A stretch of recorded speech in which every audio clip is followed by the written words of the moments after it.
ago, long ago. Doesn't matter what it gon' cost.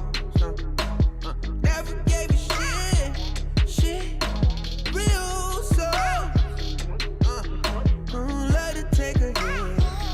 Hey. Who's getting high on emotion? Look around. People fight all their life for some peace. Yeah. Look around. Fancy cars and the smiles of the ocean. Purple sky, let that night come with peace. Anywhere you wanna be. Anywhere you wanna be. Yeah. Hold up your stand up. They ain't count on that. They ain't count on it. They ain't count on it. Show what you gon' do. They don't want all that. They don't want all that. They don't want all that. Take off. Rush at the rush. Take off. Rush at the rush. Rush. Take off. Rush at the rush.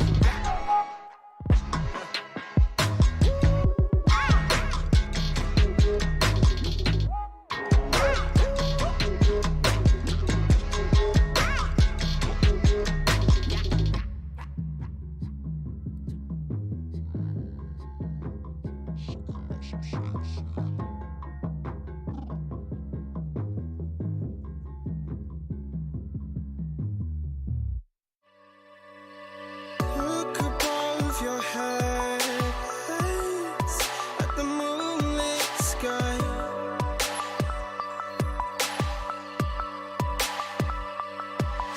The stardust drifts and shines brightly in your eye.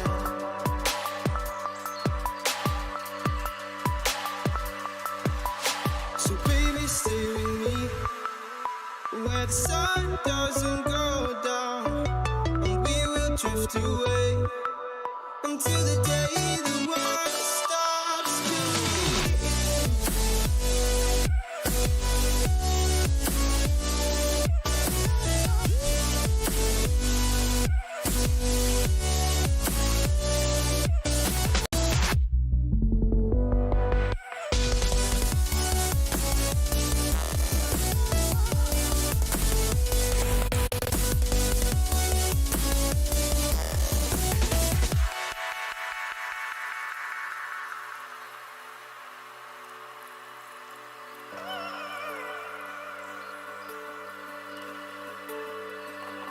Oh, baby.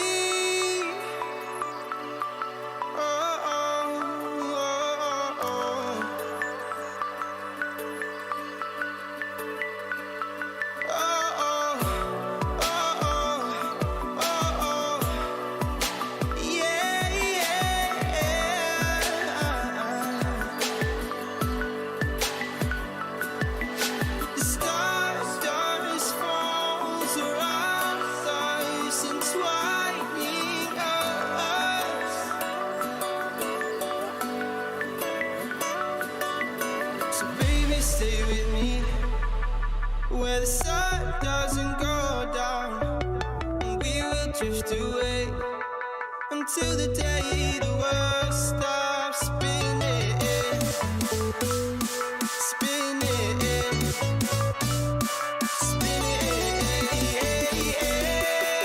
Until the day the world stops spinning.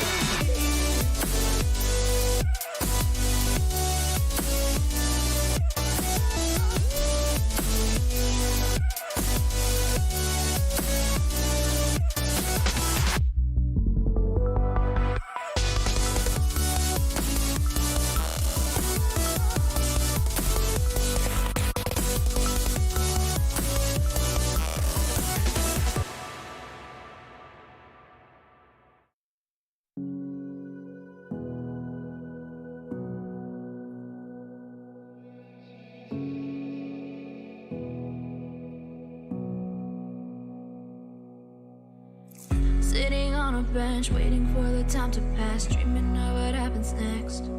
I see what I wanna be, questioning my destiny, only knowing what I see. I don't even realize I've already made a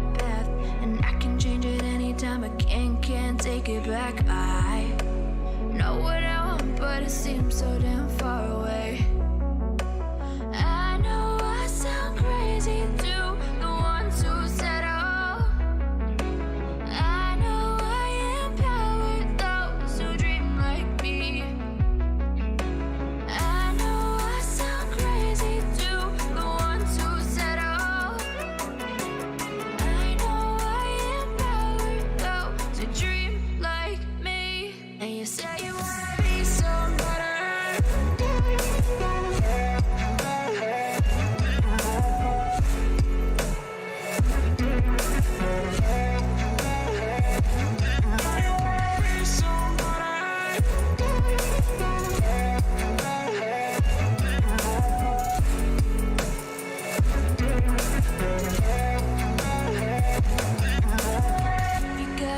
Then you better use it.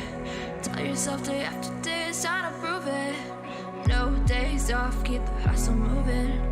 Wanna see you be what you wanted to be, prove it. I know I sound crazy to the ones who said oh.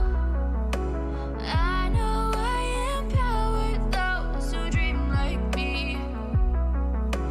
I know I sound crazy to the ones who said oh.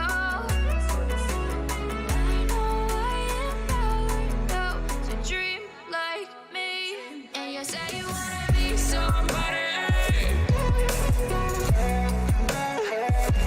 Say you wanna be somebody. And you say you wanna be somebody. And you say you wanna be somebody.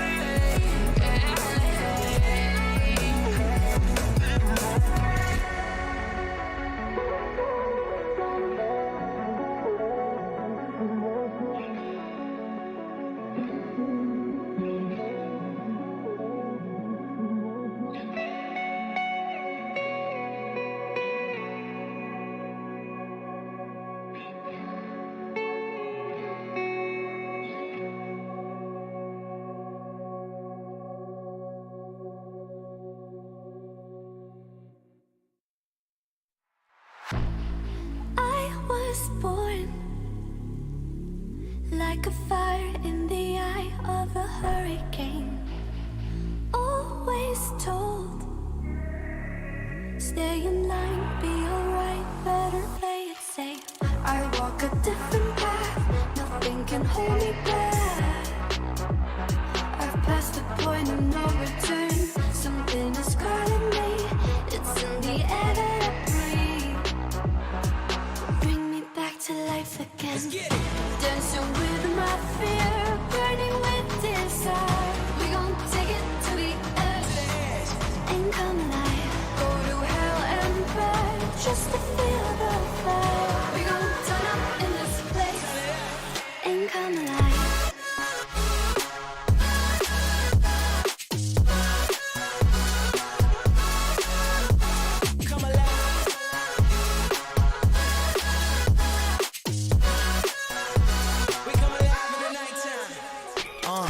Fly so high they can't touch us. So top notch, none above us. We done came so far, now we up now. Had a vision, stuck to it, never back down. Never had much, now we own the whole thing. Spread it all around the world, watch it all change. Came alive, now they all see the greatness. Light shine so hard they can't take it. Dancing with my fear, burning with desire. We gon' take it to the edge and come alive. Go to hell and back just to feel the fire. We gon' turn up in this place and come alive.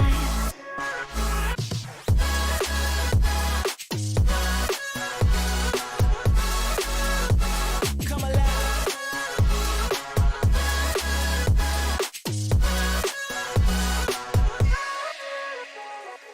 I walk a different path, nothing can hold me back.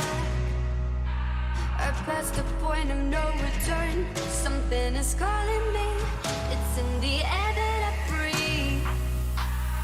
Bring me back to life again. Dancing with my fear, burning with desire. We gon' take it to the edge and come alive. Go to hell and back just to feel the fire.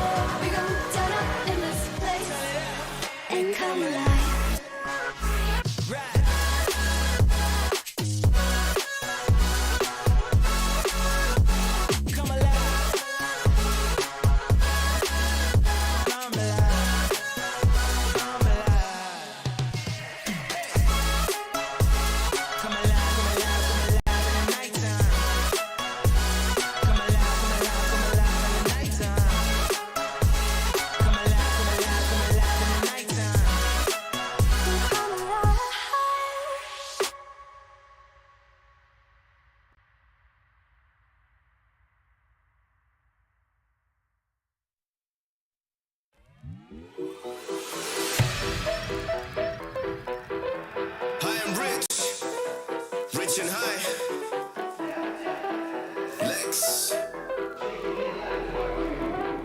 Yeah. Yo. Got the army with me like Xerxes. Understand you can't hurt me. I got a couple dickies chilling in my room who be shaking it like the twerk team. Ladies, show me where them curves be. Curious, I'm not pervy. Honestly, you and your best friend could go and develop a new twerk scene. Got the army with me like Xerxes. Army with me like Xerxes. Understand you can't hurt me. Understand you can't hurt me. I got the army with me like Xerxes. Understand you can't hurt me. I got a couple dickies chilling in my room who be shaking it like the twerk team.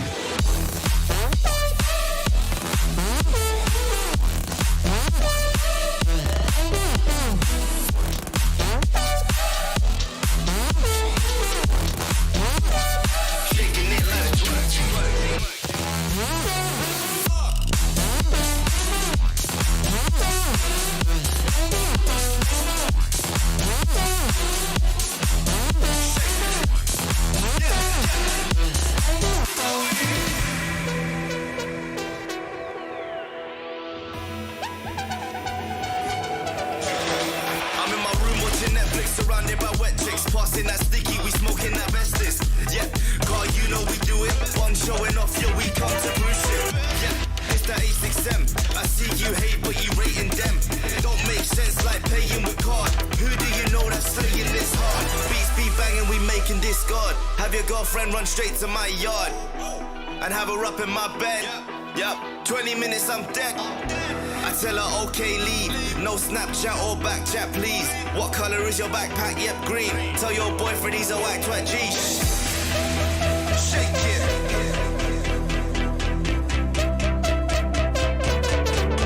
Shake it. Shake it. Let's go. Army with me like Xerxes. Understand you can't hurt me. Got a couple dickies chilling in my room. We'll be shaking it like the twerk team. Ladies, show me where them curves be. Curious, I'm not pervy. Honestly, you and your bestie could go and develop a new twerk scene like.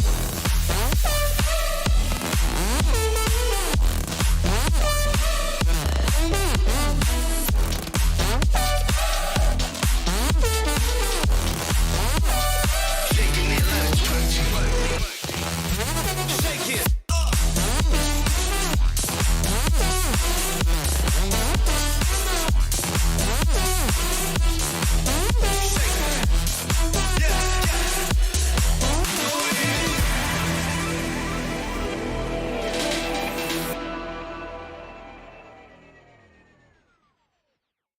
Hold up your sign though. They ain't count on that. They ain't count on that. They ain't count on that. Show what you gon' do. They don't want all that. They don't want all that. That sounds like a pop song. Take a dive before you die, y'all. It's the only way to live. You can't be without it, baby. Yeah, I know. Yeah, I know. Yeah. Try before you sign off. She can kill the sick. Real stories. It's the only way to live. Fancy cars and the smiles of the ocean. Purple sky, let that night come with peace. Anywhere you wanna be. Anywhere you wanna be. Yeah, yeah. Hold up your sign, though. They ain't count on that. They ain't count on that. They ain't count on that. Show what you gon' do. They don't want all that. They don't want all that. They don't want all that.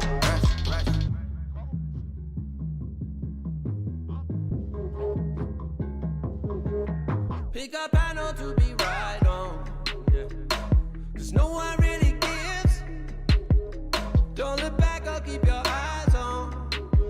Long ago. Doesn't matter what it gon' cost. Never gave a shit. Real soul. Let it take a hit. Hey. Who's getting high on emotion? Look around. People fight all their life for some peace. Yeah. Look around. Fancy cars and the smiles of the ocean. Purple sky, let that night come with peace. Anywhere you wanna be, anywhere you wanna be, yeah, yeah. Hold up your sign, though. They ain't count on that. They ain't count on that. They ain't count on that. Show what you gon' do. They don't want all that. They don't want all that. They don't want all that. Rush, rush. Take off, take off. Rush at the rush. Take off, take off. Rush at the rush. Ha. Rush. Take off, take off. Rush at the rush.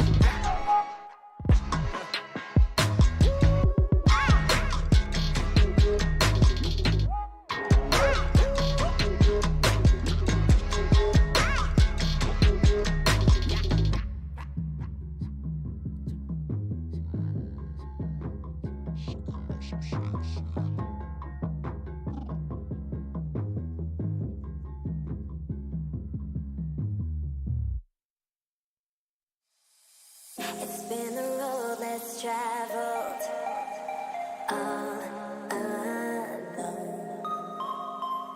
Feeling my body leveled on my own. I can just feel it, no way to stop it. The sounds of the music, so through my bones.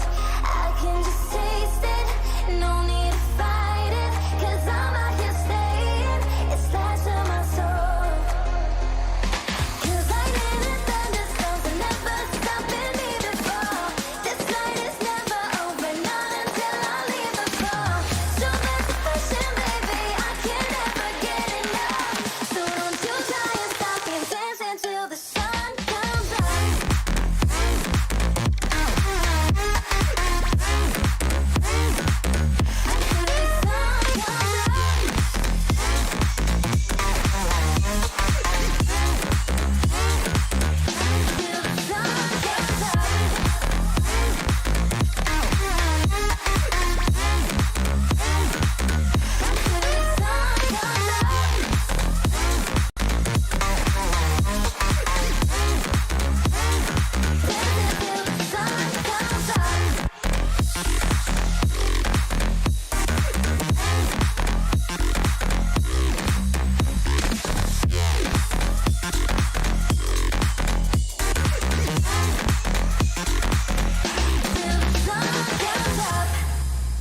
bench, waiting for the time to pass, dreaming of what happens next.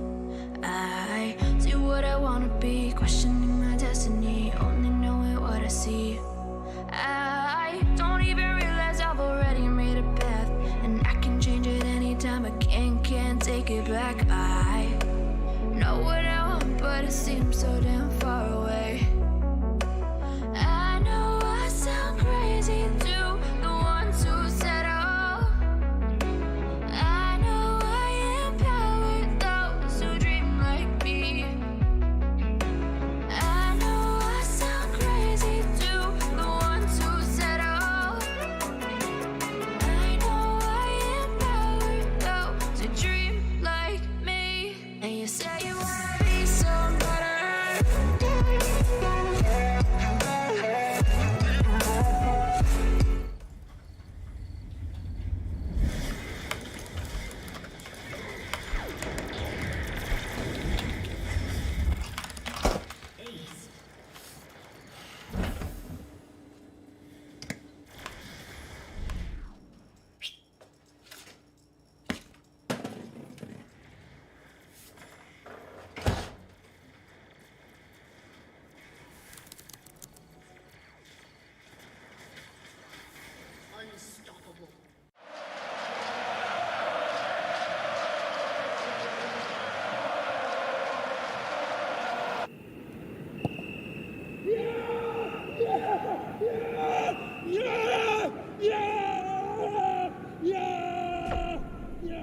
Start your esports career now at play.eslgaming.com.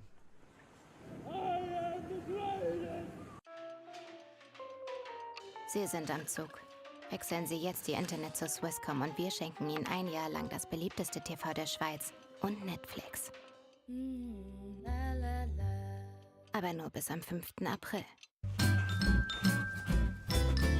You ready? Huh? Hey, he's a good boy, huh? You ready? Huh?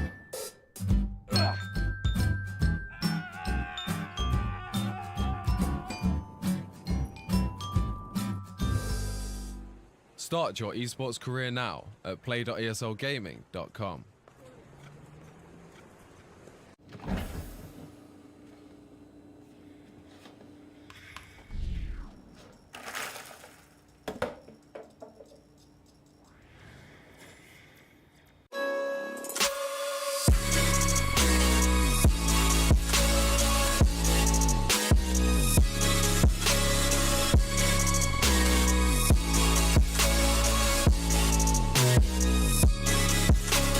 You love it, you wear it. What's your style? Get your merch at shop.eslgaming.com.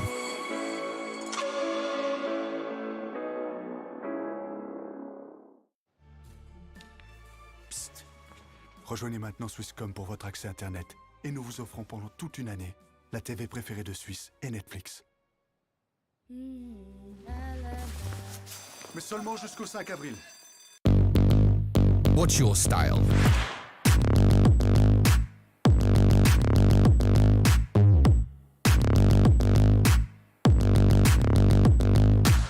Get your merch at shop.eslgaming.com.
Good evening, everyone, and welcome to another night here in the Swisscom Hero League, powered by ESL, and with another night full of Clash Royale action. And when there's Clash Royale, one man shall not be missed, and that is the one and only Chief Avalon here next to me. How are you doing, mate? Thank you so much. I'm doing excellent. It's great to be here again with you. I was a bit high up. Don't make yourself smaller than you already are.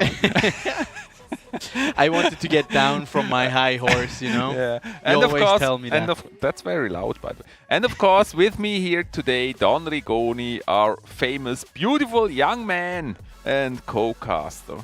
Yeah. What do you expect of tonight? I mean, it's already game day 5, so a lot is on the line. I mean, we only have 3 match days remaining, so from here on out, every single win counts to make you finish in that upper half of the bracket and make it into playoffs. So I expect nothing less than the very best that our players can muster. But let's actually have a look at tonight's schedule and what's awaiting us. This could very well be a deciding evening here. For example, if Senpai, if he wins again, he would already score 5 wins. And that would put pretty comfortably on the first spot here on the ranks. It's a great evening here. We have Jesus, we have Senpai. 2 matches for Senpai, by the way. Yeah. So that's going to be exciting. I'm actually not 100%. We might have to look at the standings here real quickly. Yeah, I think Senpai with where he's currently at. I'm not even sure whether the other ones can. I think with one more win, potentially. Yeah, I think with 1 win tonight, he can secure playoffs. Because, like Solak, he's at 4 games and 2 wins. He can get a maximum of 5 wins. And theoretically, they can, like Dodgim, Toyboy, and Solak, they can theoretically all overtake Senpai. I'm not entirely sure actually if only they still have to play against each other. Yeah, there's actually only 2 more regular match days.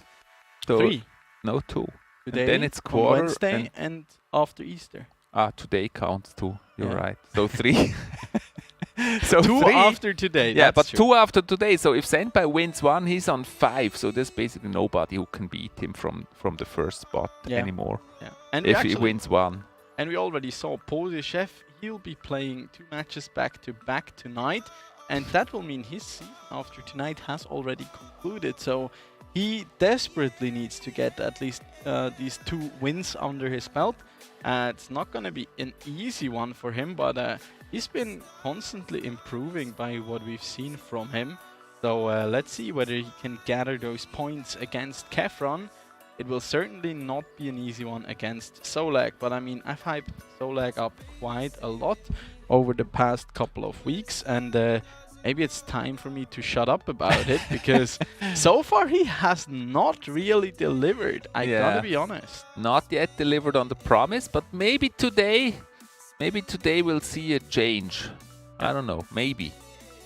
So here's Kefran, the deck he played last, the Goblin Barrel deck, Spellbait, classical Spellbait deck with an Inferno Tower. That's proven to be quite strong. By the way, last week I played a lot of Giant Skelly Royal Giant deck. And it turned out to be really strong on ladder, actually. Yeah, it definitely is. I mean, if you ever get that Giant Skelly to the tower, it just does so much damage, and just the Royal Giant in itself is such a strong win condition. I actually just did my second round of Clash War games just before we started here, and also found success with that game. And look, I'm an achievement again. That's lovely.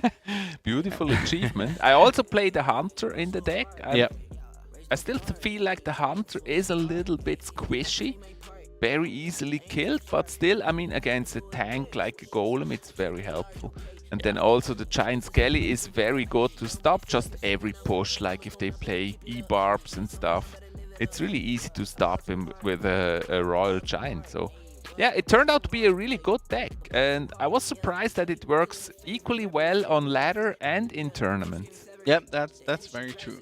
I'm actually personally currently like trying to reach a new trophy record by the end of this season. Currently, my highest is like 5,800. Nice. But I really want to get to 6K this season, and I feel like the E Giant deck has done me real good so far, and it's just super consistent. You can make it work so many times, and I feel like a big factor of that, and I expected to see the deck again coming tonight, is not only the zap damage coming out from the Giant itself, but like the Prince that offers such a high DPS. But the crucial card for me in that deck is the Lightning. Because from Lightning you can get so much value. You can reset Inferno Dragons before they are in range of the constant resets. You can take out buildings and get that E-Giant to the tower, where it just does a huge amount of damage once he's on the tower. And people tend to panic a little bit if you build an elixir advantage. That's me. And then try desperately to defend your E-Giant. You just use that Lightning and you get a ton of value. You can you can just kill like a musketeer, a witch, and we're going to the first game, guys. And junk out, for example, a Valkyrie, as the bans coming into this are going to be the Graveyard here and the Mega Knight for Kevron. Those are the bans, the Mega Knight and the Graveyard. And yeah, that's actually me. I can't play the E-Golem because I feel like it's always destroyed quickly, and I can't play against it because I always panic. The E-Golem or the E-Giant? The E-Giant. Okay. I mean, yeah. Yeah, it's just a card that just punishes that extremely well. The panic. I think that makes it very strong. Yeah. My panic gets punished. Goblin Barrel on the tower. I think Po the Chef is actually running the Giant Skelly. There you go. RG Skelly deck here. Oh, Inferno Tower, but it will still not go for the tower. Almost. Great Skarmy though. Yeah, that was a good stop. Push. Skarmy saying no further. This is where you stop. Classic lockbait here on the side of Kevron though. A deck we've seen come back into the meta quite a bit. The Zappies, they're always here. Yeah.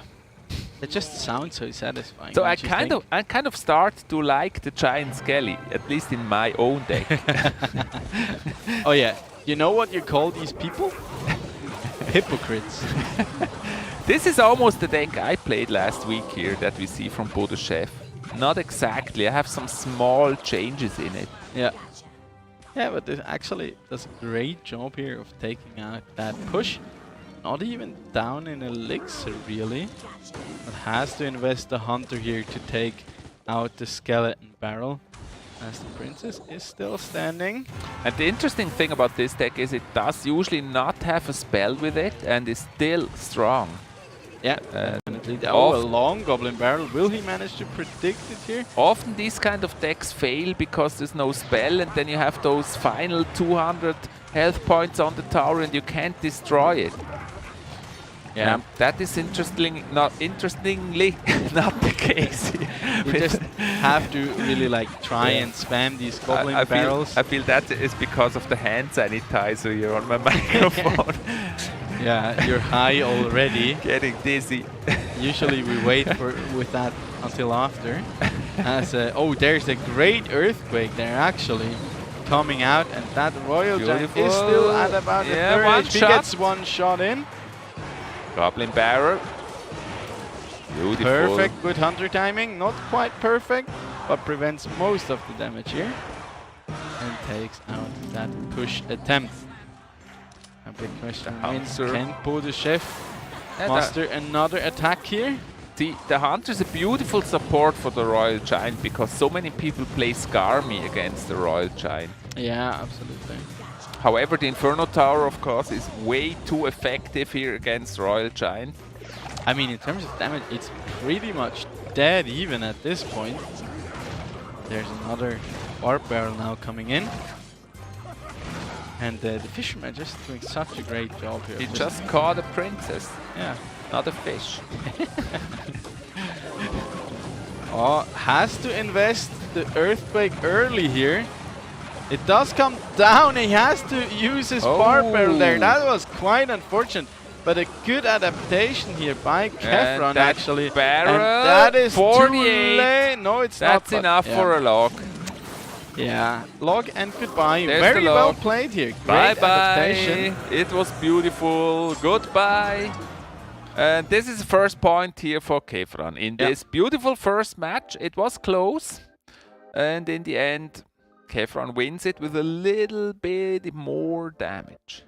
Yeah, and actually I loved seeing what Kefron did there. He defended the 2 tanks with like the Skarmy.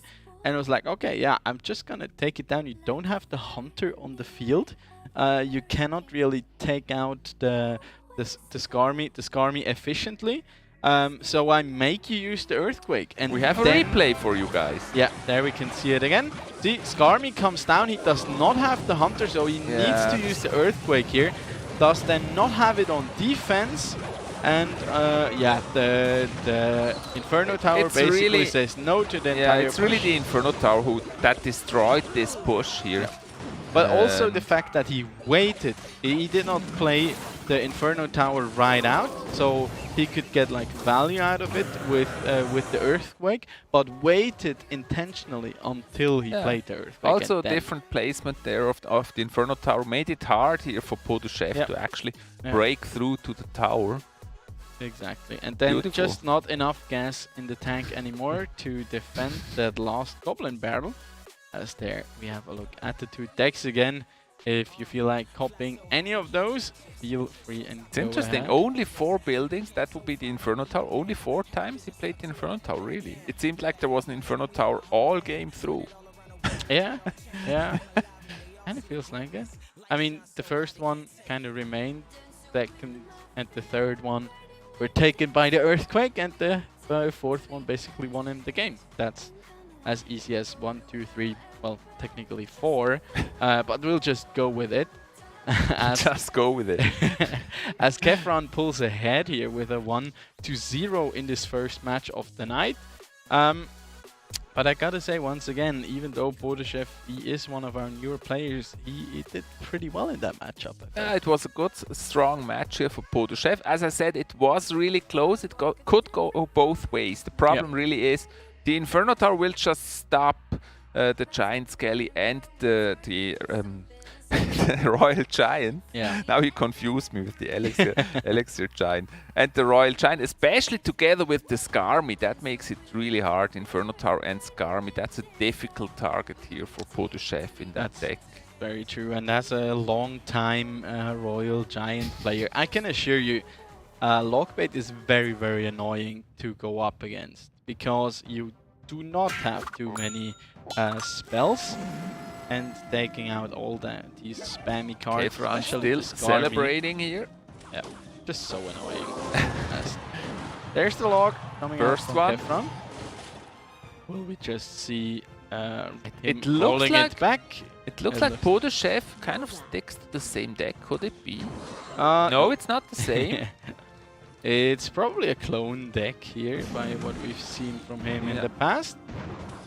There's the flying machine. Yeah, the balloon is not banned. Neither is the giant skeleton. The lava hound. I didn't. Both of those air units not banned, so that would be perfect for a clone. Yeah, I'm pretty confident it's a clone, but I think it's the version with a giant skeleton. Yeah, balloon can be very annoying. It's actually the only deck I struggled against sometimes with my Giant Skelly Royal Giant deck. Well, now that you mention the balloon, I think that's also like Podushev's signature kind of deck, being the Mega Knight balloon, is the reason that Mega Knight is banned, I presume. Goblin Barrel. That Princess just gets so much value here. Yeah, Princess, of course, is a very strong card, and it's a good start here for Kefron. This does not look pretty here. Or if you're Podushev, it's not pretty, but good.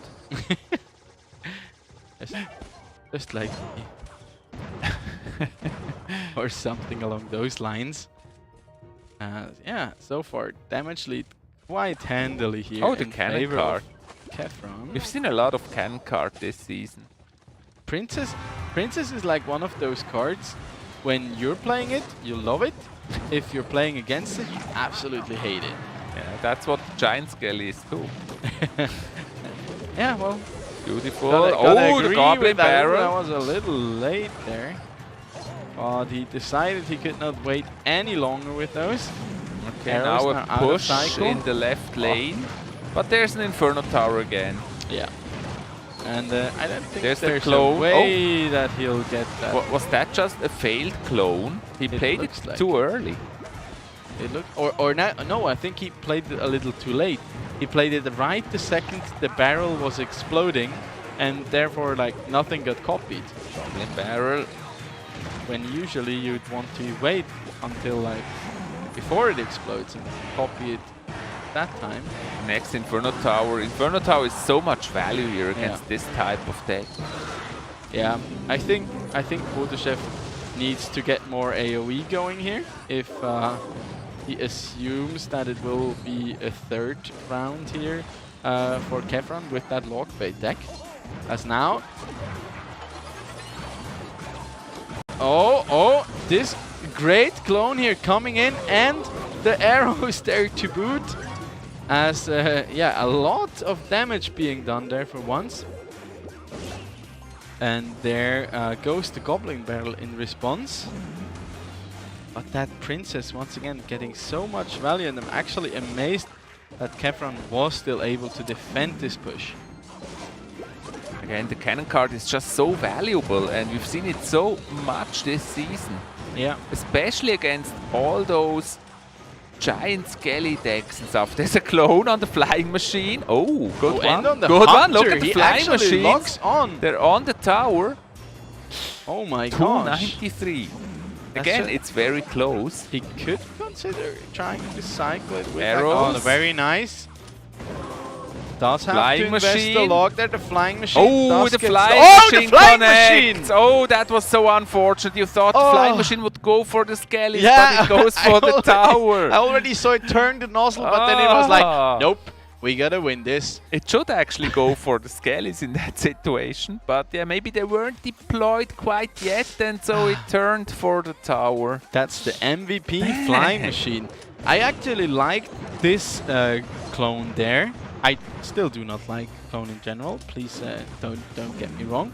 But in that scenario, like also not going like full greed mode. Beautiful arrows. But instead opting for There's just the flying machine and the Skellies. Yeah. It just connects like a millisecond before the Skellies are down. It did like a 360 no scope, and was like, that's no, a high IQ flying machine there.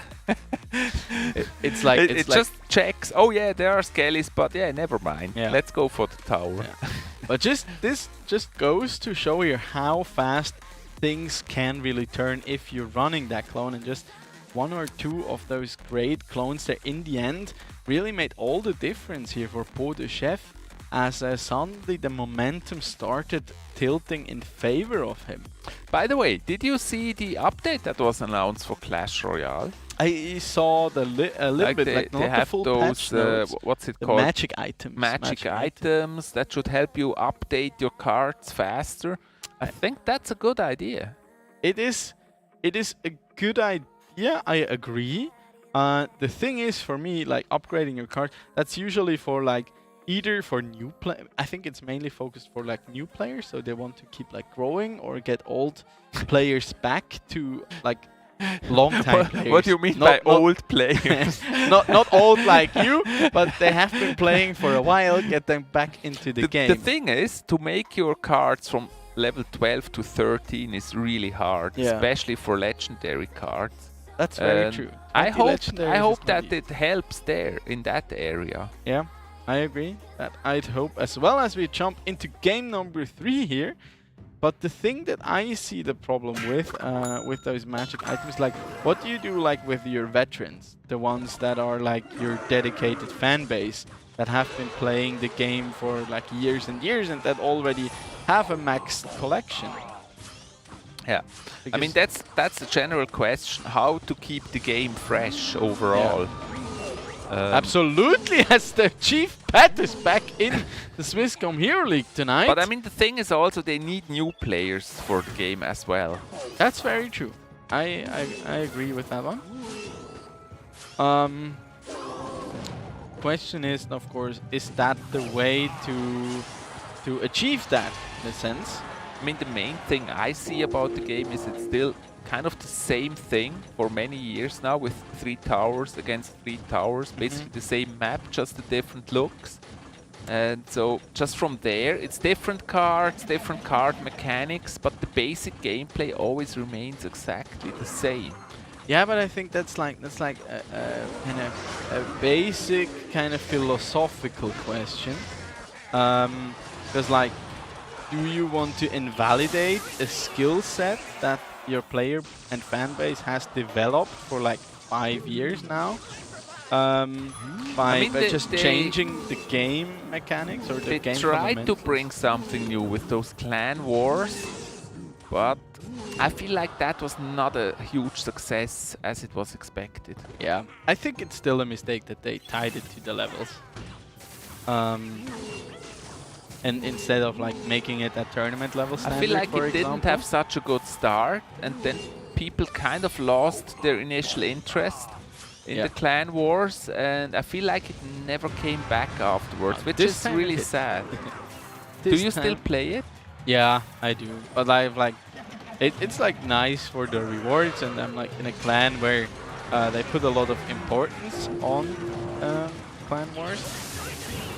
But I mean, I can tell it's just like a big pressure also with like the way that it's scheduled, that you like, there's such an innate advantage if you are like very active, and like if you're up early and can get those fights in as soon as possible.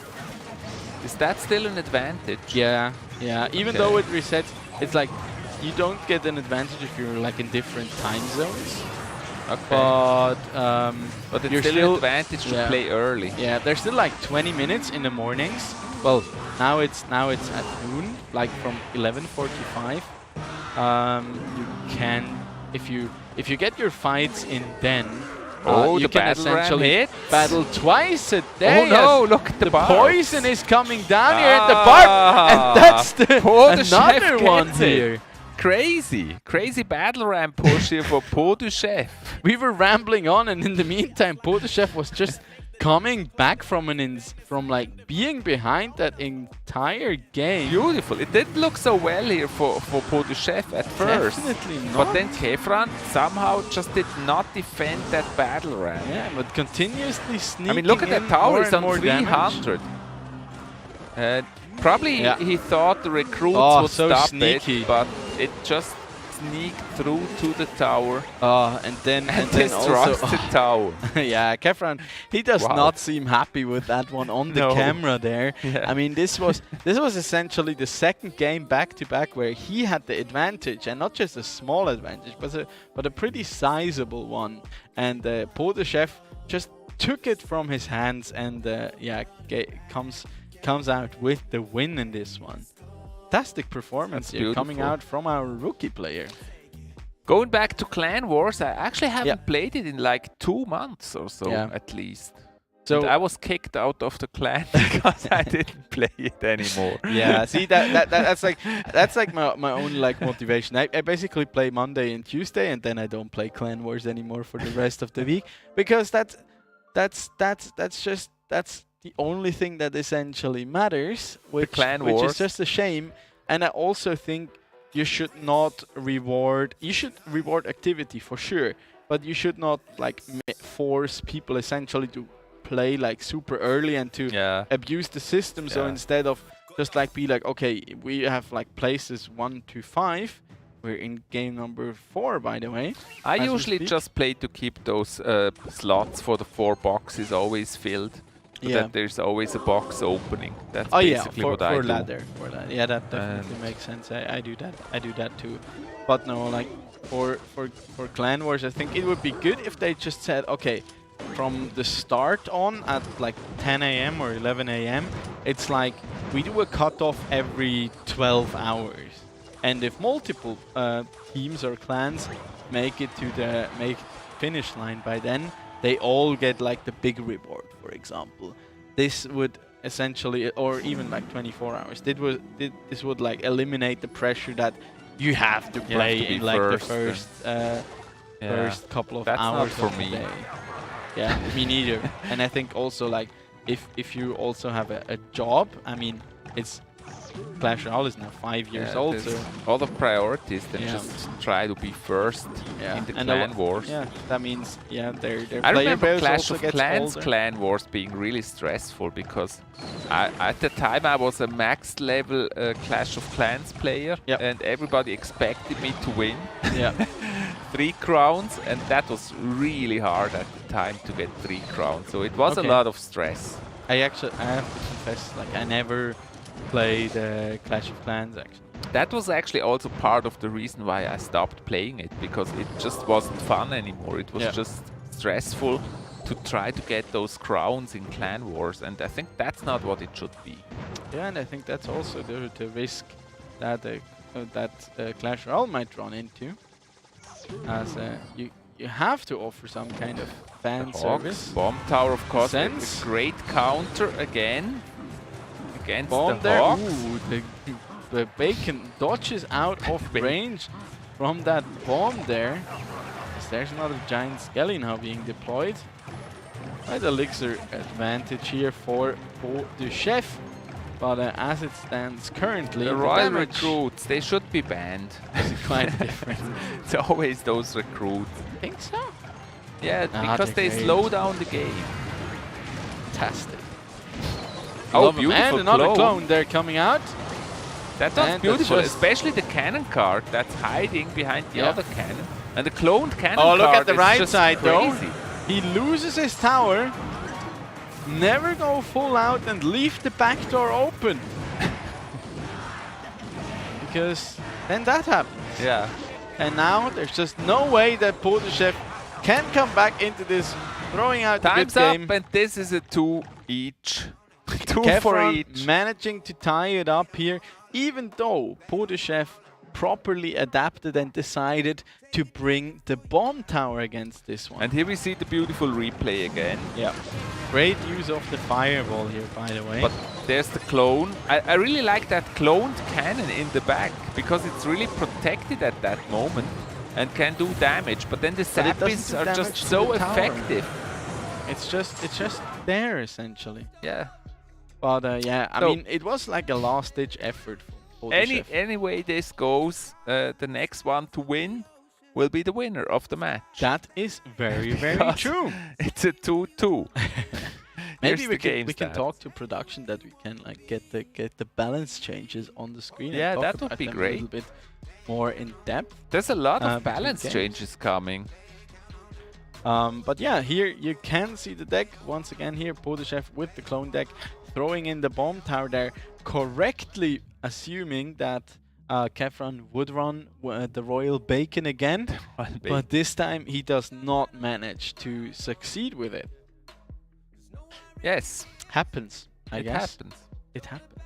It happens to the best of us, you know. Yeah. Yeah. And also to I us. still like that the bacon. Royal Bacon. The Royal Hawks. With the bacon. Yeah, the Royal Hawks. I still like that the Royal Hawks are back. We see them often because I feel like that's a fun card. However, the bomb tower just counters them so well. Yeah. And also, we're in game number 5. And also, I feel Royal Hawks, they are a good win condition, very solid, but it's one of those cards that just falls victim to fireballs and so it's hard. not as easy to play as you may think, because sometimes you have to split them, sometimes you have to switch lanes. But so the thing is, what I dislike kind of about them is when your opponent has fireball, your win your chances at winning drop from like, I don't know, depending on the matchup, from like 50 to 60% to like 30% just by one card, because it is such a good odds. As it looks like they both decide to easily countered by the Goblin Cage. There's another fireball. Beautiful. That happens to me all the time. Ooh, yeah. My hunter He's a little gets angry. Destroyed with the fireball. Look at the flying machine. It's just untouched, floating over a river. And it's gonna go for the tower. It escapes that bomb. Oh wow, he even touches it. That's like Neo sitting in there, sniping away at that right-hand tower. Oh, great King Tower activation though. That helps a ton against the Royal Hawks. Flying machine on the bridge again. Flying machines. Flying machine is a little bit an undervalued card in my opinion. I think it's really strong and should be played more. Here. Very good. Podeshev starting to spread out his cards a little more since he knows that there's the fireball for Kefron and he doesn't want to give him too much value for that one as Zap is now rolling. And it looks like he's sticking with the here's clone. an interesting trivia question. What was the And first... again he misses it! What was the Shaking first his head. building that was introduced into the game? I'd assume Furnace? No, I don't think so. I'm not sure. And what it could be if you ask Mortar trivia, or it if you could ask be trivia Expo. questions, you have to know the answer. Oh, do I? That's how they work. No, I don't have the answer. I just wondered, what's the first building? Actually, the thought process was like, wouldn't it be nice not to have buildings? And then I wondered, what was the first building actually? When did it start? Probably Mortar then. I think it was the Mortar or the Expo. One of those. I can see that. I can see that. Good tanking here being done with the giant skeleton. As it's making its way down. There's another clone now coming giant skelly. That's really cruel. Cloning the giant skelly. That's just so. But he doesn't OP. get there. Beautiful, Defending but that counter OP. push though, and that's what counts at the moment here for the chef. Funny how we never see the mirror, but only the clone. Well, this mirror is hot trash. No mirrors. Nope. Mirror is just. I think mirror is what is now what heal was before. Well, it was always a terrible card. Yeah. Now it's like really unusable. I mean, they basically destroyed mirror when they created the clone. They are connecting. They are connecting. Good thing that the King Tower is activated here. One little pig head in the tower. 3 little piggies. Oh, and another clone attempt here, but the Lord doing such a good job. Pretty much similar to the round before. Yes, Podeshev, he's just trying his very best, but so far here... Royal recruits, they will just stop every attack. Yeah. And Close, bomb but tower. no cigar. Maybe he And plays the bomb tower here a is out of little bit cycle. early, actually enabling the Royal Hawks. But there they See, do because come it's down. already gone. And now the Hawks going for the tower. Whoa, but the arrows there do a Fireball. ton. Oh no, he didn't hit the tower with the fireball. Again? That's almost a Chief Pat fireball there. Yeah, but it's already like the second or the third time that's happening to him. And we're almost. Oh, look at the Skellies. Skellies. Good attempt there with a clone. We're almost in the tiebreaker. And look at that sneaky Royal recruit there in the right. We need Royal a bomb tower Hawks. high. This time the bomb bomb tower just on spot. And he starts the fireball cycle. 154. Yeah, 5 seconds remaining here. Kefron knows he has the Maybe advantage. those flying machines. He's Nope, the one. Time's up. There's the tiebreaker. That's a win for Kefron. Kefron taking it here quite confidently, and yeah, I think Podeshev, he didn't seem too happy with his performance there on camera. We also saw him like after that failed clone attempt there at the beginning. He seemed a little disheartened. Yeah, quite a few mistakes that the clone snuck in there. didn't really work so well for him here in this matchup. And I'm personally a little disappointed that he decided to stick with it, because I think he realized, okay, it's not really working against him. Like, yeah, the bomb tower is a fantastic answer to what seemed to be the game plan Royal for Hawk. Kefron. But then like not switching the rest of it and just sticking to clone, which is just so predictable. If your opponent knows that you're running the clone, you're just playing much more conservatively. And sometimes he just played that bomb tower a little bit too early, so that the Yeah. Hawks had basically a free run for the tower. Yeah. Kind of desperation that makes mode. a big difference. I'm also surprised that when he plays clone, he doesn't have any air units in the deck. Like a He balloon, does. that would just be He did have the devastating. flying machine. Yeah, that's But the only one. yeah, yeah. What about a balloon? It's unstoppable here with this deck, basically, that Kefran played. Yeah, would have been a good answer here. I mean, he is a player that likes to run the balloon, but Kefran apparently having his number here, banning out the Mega Knight. But then again, you can just play the exact same deck, but replace the Mega Knight with Giant Skeleton, for example, or even a P.E.K.K.A. or something, and then just P.E.K.K.A. We run haven't with seen the that balloon. one in a while, the P.E.K.K.A. P.E.K.K.A. balloon. P.E.K.K.A. balloon. Yeah, I mean the bridge spam P.E.K.K.A. we just saw in the third. And So that would actually be a great feature for Clash Royale, when you have an ability to combine different cards into a new one. Like take the balloon and the P.E.K.K.A. and create a P.E.K.K.A. balloon. Okay. That will actually drop a P.E.K.K.A. when the balloon lands. Stuff like that. That would be very interesting. That could just be. That reminds me of That another sounds game. that sounds very hard to balance. Let's just say it like that. I don't remember the name, but there used to be a game with, I don't know, it was kind of zombies, and you could combine them into different types of zombies, and they would add abilities from other zombies. Yeah. That was very interesting. Yeah, that does sound intriguing.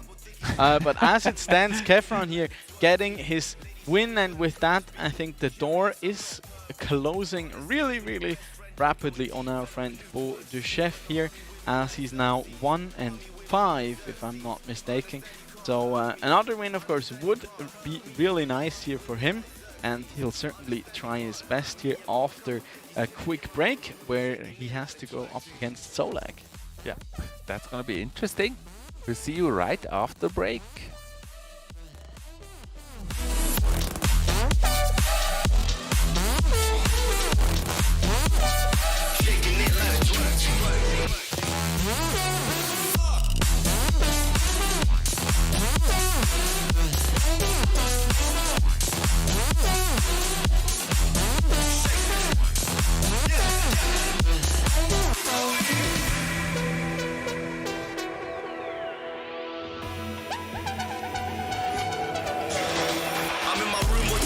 Surrounded by wet chicks, passing that sticky, we smoking that bestest. Yeah, car, you know we do it. One showing off, yo, we come to cruise ship. Yeah, it's the A6M. I see you hate, but you rating them. Don't make sense like paying with card. Who do you know that's slaying this hard? Beats be banging, we making discard. Have your girlfriend run straight to my yard and have her up in my bed. Yup, 20 minutes, I'm dead. I tell her, okay, leave. No Snapchat or back chat, please. What color is your backpack? Yep, green. Tell your boyfriend he's a whack twat. G. Shake it.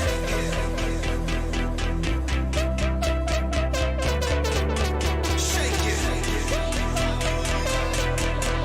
Shake it. Let's go. Army with me like Xerxes. Understand you can't hurt me. Got a couple dickies chilling in my room. We'll be shaking it like the twerk team. Lady, show me where them curves be. Curious, I'm not pervy.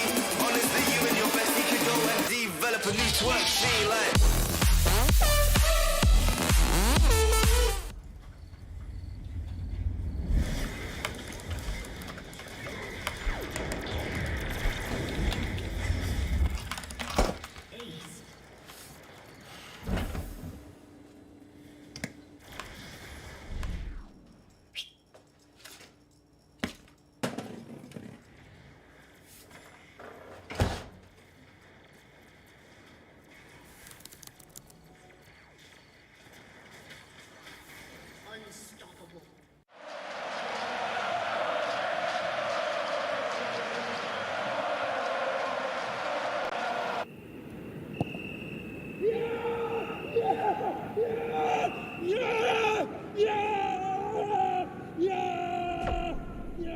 Start your esports career now at play.eslgaming.com.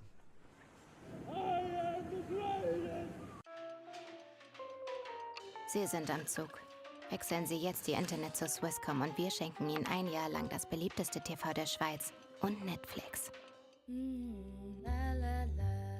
aber nur bis am 5. April. You ready? Huh? Hey, he's a good boy. Huh? You ready? Huh?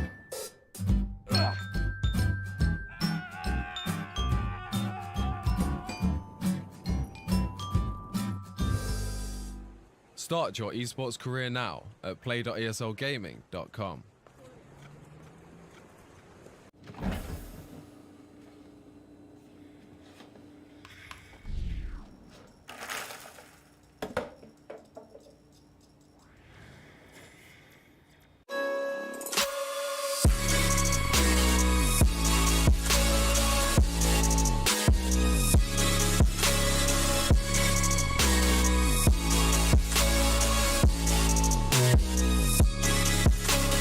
You love it, you wear it. What's your style? Get your merch at shop.eslgaming.com.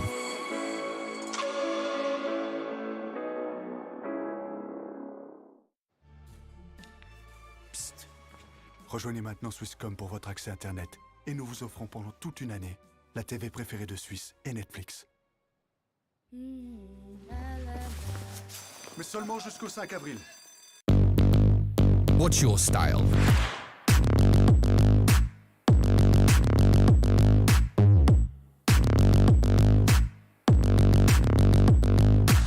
Get your merch at shop.eslgaming.com.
Hello everyone, welcome back to the second match of the evening. Again, it's me, Chief Avalon, commenting the matches for you together with my friend here, Don Rigoni, and we're very excited for the next match. What do you expect?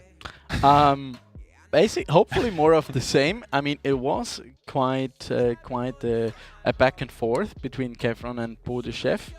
As I already said, I felt Bodechef, he seemed a little disheartened after some things did not quite work his way, but now he is warmed up and has to go for another match here against Solak. That will be his last match here for this season. Bodechef, that is. And I mean, Solak, a player who has seemed a bit lackluster in the past. Yeah, and by the way, also we're gonna talk just in a few seconds. We're also gonna talk about the balance changes that are coming to the game, and yeah, how we like them, yep. And what we think is gonna happen. Yeah, first of all, here is the last deck that Solak decided to bring to his last match. I mean, he only just joined the first division of Swisscom Hero League this very season. And usually he's a very renowned player within the Swiss Clash Royale scene and is very talented, but so far he did not quite deliver, as he's only 2-2 so far. Yeah, we expected a bit more from Solak, or even, yeah, he also had some strong opponents to battle against so far. Yeah. So maybe we're gonna see the real Solak tonight. We expected more than we got, but sometimes it's not as easy as it seems from just watching. Maybe not enough practice. Maybe he does not get along too well with the meta currently. I mean, I know he's a great player. He's a fantastic Expo player, and Expo currently is not in the best spot. But that might change as the balance changes. They do look quite promising. Let's talk about the balance changes. Yeah. What strikes me here by looking at those balance changes is the Giant Skelly. The Giant Skelly gets a buff, and we already see a lot of Giant Skelly, and it gets even stronger. But only to its attack damage. The death damage is more than half, so like more than 500 less damage on the death damage. So yeah, going from, it says here, you cannot see it unfortunately, but we have it here in front of us. The damage goes up by 50. This is on tournament level standard, and the death damage drops almost by 50%. 513. Yeah, it's more than 50% actually. That's so huge nerf to the death damage. Yeah. And I think that's just a very good change here, addressing the right things. I mean, it pushes the Giant Skelly a bit in a different role. It has quite a fast attack speed now. It does more damage. It can deal a lot better with those tanks. Do you think it will see. disappear from the meta? Because currently it's basically in every deck. I don't think so. I mean, the death damage is still very strong at the bridge. It's just not as punishing anymore, I feel, when it gets to the tower. Yeah, the tower damage is just devastating. Yeah. Then another rework is coming to the heal spirit. Once again, it gets changed up. The heal radius is reduced even further by nearly 30%, but the damage is upped again. Is increased to 91 from 28. Triple the damage. Triple the damage. Yeah, I like the change. Like reverting what they did previous, halfway reverting and continuing the other direction, like further reducing the healing range, but then upping the damage again. Because it was like, I personally think all the spirits should kind of be in line with the damage they do when they jump on something. It just makes sense. They're just essentially the same thing, but from a different species, kind of. But then target like the problematic aspect that was, of course, that big range. What I think is interesting is the witch here. The witch gets a radius increase. Yeah. She's been changed back and forth and basically was killed from the game. We hardly ever see her at the moment, and maybe the increased range will bring her back, because she used to be really good against minions. Yeah, because I see her way too reach. much, I gotta be honest. Really? And, I hardly ever I see fear her. that I'll see her even more now. But now we are in the game here. Game number 1 between Bodechef and Solag. We'll have another chance after this match, hopefully. Again, to the have bomb another tower. Look. Is the bomb tower also on that list? It is, but only its death damage gets reduced. Yeah.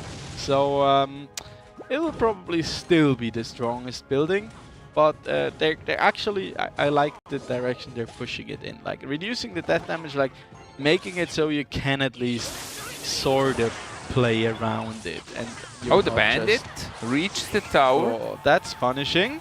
Or some call it rogue. We never forget. Some things you can never get rid of. We never forget. And as it stands right now, already 1,000 damage here nearly being taken off that left-hand tower from Solag. So looking quite good here for Bodechef with his bridge spam deck. And yeah, good start for Bodechef. Yeah, and there is the graveyard that now comes in. The bans, we haven't talked about it yet. Solag banning out the graveyard. And no, poison. Bodechef banning the miner. Poison. And yeah, without the poison, yeah, the ideal counter is not available here for that graveyard. But at least, I mean, he could think that he would go against graveyard when the poison gets banned. Yeah, absolutely. Oh, the Mega Knight there does get jump and does a healthy amount of damage to that left-hand tower. But still, the damage advantage is in favor of Solag still, after that fantastic poison. Yeah, poison graveyard, of course. See, now I'm thinking too much of poison. Good That's fireball. A good fireball. Again, Mega Knight. The Knight will also get a nerf. Yeah. Well, I think that's probably the best nerf, or the nerf that makes the most sense in my opinion. The Knight. It does get a small HP reduction, like 5% less HP. I mean, the Knight, for quite a while now, we've seen so much of it come out. on that tower, getting it to good defense 191, here. and then the log Yeah. and the fireball. Only 7 seconds to go, so shortly before time's up. Oh, so close here. Solag. Yeah, we spoke about it. This Do you time? remember how much damage the fireball deals? No, to I the don't. Tower? 170. Only. Yeah, that's not a lot, but we talked about it. Solag, this time with a strong start. Yeah, looks a lot better. I mean, his ban is kind of telegraphed, banning out the poison. Like, why else would you ban out the poison? Because it's not, like, it's still a good card, but it's not that popular that you'd have to ban it. Except, of course, if you're planning to bring the graveyard, Yeah, probably beautiful all the log, way through, I can see. fireball, and Yeah. tower's gone. What else is there to say? All it takes is a graveyard, a log, and a fireball, and the tower's gone. That's how quickly it goes sometimes. So very well played here by Solag. Let's see if Podeshev Yeah, don't give up on manages to Solag adapt. too fast. Strong start here for Solag. I told you so. This is the moment he's coming back stronger than ever before. Yeah, at least Podeshev gets to play his Mega Knight, his beloved Mega Knight here. By the way, we forgot the last one. to give predictions. Oh yeah, that's very true. Let's give a prediction for the previous match. Okay. I say Kevran wins. That's a that difficult one. Yeah, I would also go with Yeah, Kefran. yeah, okay. Yeah, Okay. yeah. Production, what was the standing on that one? On the last Who one? won? Do we get the point? Production trolling us Let's as go we're to the jumping back. into game number 2 here. So here I would actually think Solag is going to win. Yeah, same. That would be my prediction. There's a This time balloon. It's the balloon. A balloon. Balloon. 99 balloons here on the way to the tower. Oh, only we'll get the death And the damage here. graveyard again. Talking about the balloon, that one will also get a nerf, and also the death damage being reduced. So all of these kind of bomb deploying death damage cards will get a nerf, and I think that's the balloon very nerf, healthy. Yeah, the balloon nerf is really a good thing. Yeah, because balloon I is think all difficult to stop. all of them, like the bombs doing less damage, is a good thing, because that's essentially the thing that makes them hard to play around, or that makes them quote unquote unhealthy. I feel deadly. Yeah, because that makes them deadly. That's like the thing you cannot avoid, because they just die and then they drop the bomb there, and you cannot do much, and essentially it's like quote unquote free damage. So yeah, talking about it, there's another building now. Another coming balloon destroying the bomb tower. That's just where the balloon makes sense, because there's so many bomb towers. Oh, it nearly almost- gets the connection. Podeshev's reaction there on the screen. It was quite about priceless. to drop the bomb. Yeah. Good defense there. I love the adaptation arrows coming out a from little late. Podeshev. So he basically switched poison for arrows. Yeah, and he also Podeshev realizing that okay, my opponent seems to be running wants to run the graveyard here, so I'm just gonna be playing the Skarmy. Yeah, and it's not easy for Solag to actually stop the balloon. He basically can sacrifice the bomb tower against the balloon, maybe try to stop it with the Mega Minion. That's it. There's not much more he can do against the balloon. Yeah. See, there's the bomb tower, which is kind of expensive here to defend against the balloon, because it goes down very quickly, and then the balloon still makes it to the tower. Yeah. And you're actually right, he even brings the arrows on top of it, so he wants to make extra sure that he's safe against these spawning skeletons here. No Michael Jackson action tonight. What? Yeah, you know, like in Thriller, when they just all come out of the ground. Basically like a graveyard. That was a beautiful music video. Yeah. There is the bomb tower once again getting destroyed. This time no death damage here on the tower at least. As another Skarmy does come fireball. in. But still no damage here by those spawning What is Larrys. also remarkable here is that Podeshev, he doesn't play his defensive Skarmy in the same spot every time. He switches things up, and so it's kind of hard to predict for Solag where to actually drop his fireball or his arrows. Oh, another one. By the way, Again. Cannon Cart doing a fantastic job here. Skelly's on the tower. And those Ooh, skeletons many finally Skellies are on connecting. the tower. Triple digits. Yeah.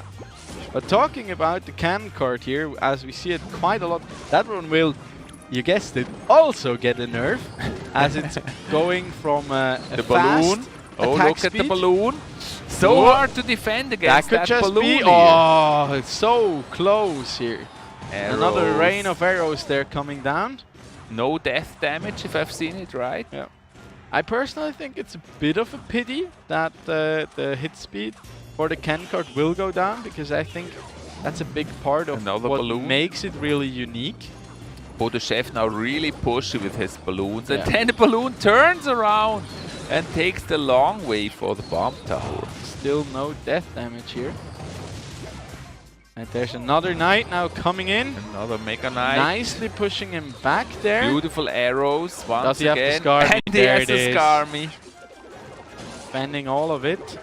It's great. Yeah. I mean, he has the Goblin Gang, he has the Scar Me. The arrows do not really replace the poison. We can see that here. Yeah, and now he has to come up with something, as the knight is making his way down there. Good attempt. You're trying to And the switch balloon going down. lanes 10 here. seconds left. And yeah, there's another rain of Fireball. arrows. The Skellies fireball and and that he gets tower it. for Solak. Shortly before it ends, Solak ends it. Chef, fantastic adaptation to after the first game. He realized, okay, he wants to play Graveyard. I'm gonna throw the Skarmy in there. I'm gonna throw the Goblin Gang in there, and I'm gonna really look to defend those. But it still wasn't enough. Those skeletons with troops. But Solak just did a fantastic job It here, just keeping up the keeps pressure. doing that damage. Yeah, But it And I was feel like- hard. I mean, and I feel like the Mega Knight was just too heavy here. Maybe instead of the Mega Knight, you could run a Valkyrie, for example, or even something like maybe a bowler or something, or play Graveyard yourself, but just a more defensive version. and what you really have to appreciate is how Solak he defended against that balloon. That was really difficult with this deck. He basically has to sacrifice the bomb tower for every balloon, try to sacrifice the cannon card, the mega minion, so that usually turns out into a 7 or 8 elixir defense against the 5 elixir balloon. That is true, but then again, you rarely ever see the balloon go by himself. And the thing also is, he had really good defense against the balloon. Usually, balloon can be very problematic, but you have one building, like a half building with the cannon card as well. You have the archers, who are just offer great DPS for a very low elixir cost. And we're already you in the next also have the match. mega minion, and if push comes to shove, you even have a fireball to push the balloon back. So the answers on the side of Solak were definitely plenty. Yeah, aggressive Dart Goblin. As this time, it appears to By be the way, this lava is hunter already for match him. point for Solak. Yeah. As there is another Mega Knight here coming in. He's on a mission here, Yeah. Solak, trying to prove how he does strong get of a in there. player he is. Yeah, but he's preparing a really strong push there with Lava Hound Balloon. Does he have the And tornado? Is the Chef big just question. pushing other lane. I Nope, he think does not, and that's that was another not balloon the best hit. choice. That And can that's be a tower. third. No, not quite. Almost tower. Not quite the third balloon hit. It there. almost was a tower exchange here Yeah. because Chef was just pushing left lane. But then Solak building his balloon push. That was very dangerous here by Chef. It was indeed, and deciding to take the full brunt of that Skarmy there. Skarmy. Look at the those cannon skeleton card. guards. Cannon card is connected. Yeah. That was a bit of a surprise. I think Solak did not I expect like that this. play. I like that play. Just the aggressive cannon card right there. With the Skarmy. Yeah. That was something Solak did not expect to happen. And it's again the balloon though. That's Balloon. run by Chef. How is And he this gonna time he defend will that get the balloon? connection here, I think. Good fireball Yeah. there to defend. Nope, no he connection. decides to let the tower drop there on the right, and instead try and get both of those other towers. And now Solak pushing other lane. He has an advantage now because he can place his units in the pocket, but he also has to defend that. Oh, Mega Knight. oh my Ooh. gosh, those arrows! Chef! He really doesn't want to go down without a fight here. He might be down 2-0, but those arrows were just perfect. The Mega Knight hits the guards, and at the very same moment the arrows hit the guards. I think it didn't even hit them. I think it was just straight up the arrows flying in there. And with the changes we had, like quite a while back now to the arrows, by Solak. They just take out the guards by themselves. Mega Knight distracting that Inferno Dragon. Now Podeshev pushing for the King Tower. He goes for the pushing 3 crown right King away. Tower. The balloon is on the King Tower. No, only not death enough. damage there. And now the next tower going down. What an intense match here. They're just both going for the 3 now crown. Now Solak here. going for the 3 crown. 8 seconds left. Oh my gosh. Doesn't get to Arrows the tower. come Inferno Dragon connects to the tower. Connected. Oh, holy! That oh my Inferno gosh, he does take burn. it down. 100 HP remaining. And that's another fireball, and he takes it.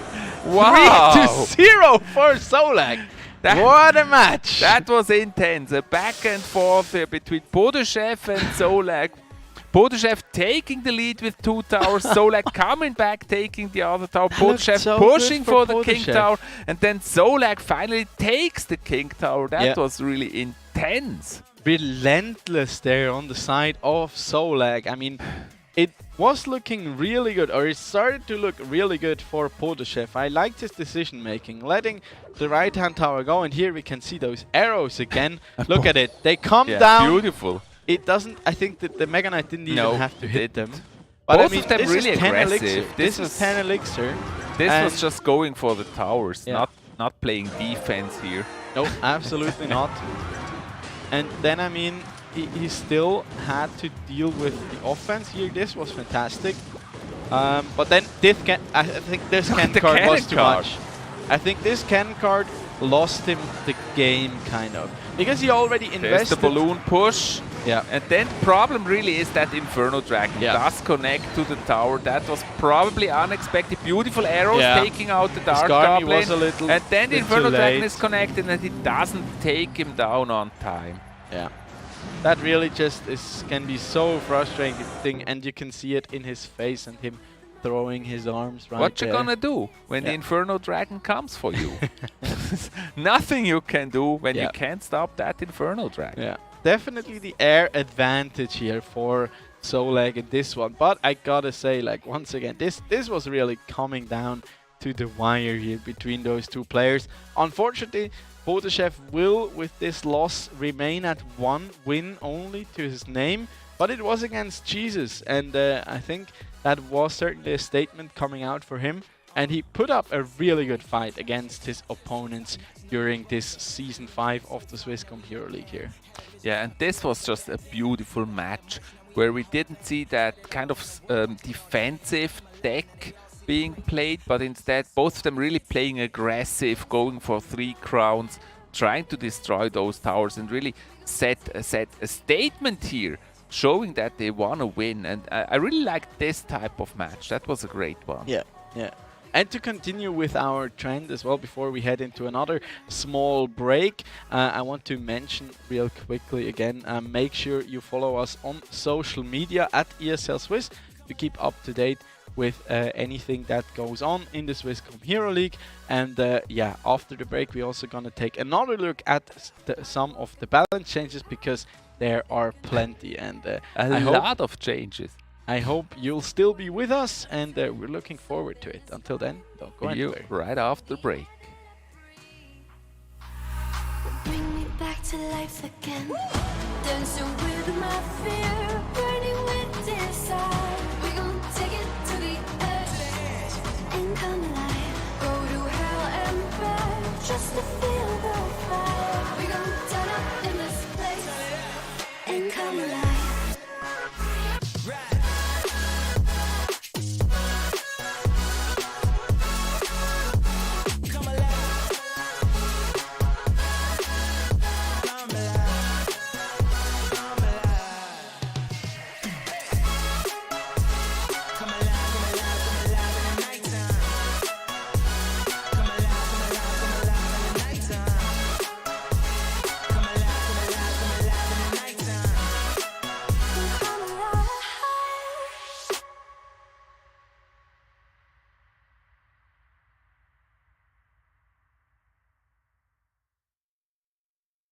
Hold up your sign though. They ain't count on that. They ain't count on that. They ain't count on that. Show what you gon' do. They don't want all that. They don't want all that. That sounds like a pop song. Take a dive before you dry, y'all. It's the only way to live. You can't be without it, baby. Yeah, I know. Yeah, I know. Yeah. Try before you sign off. She could kill the sick. Free all stars.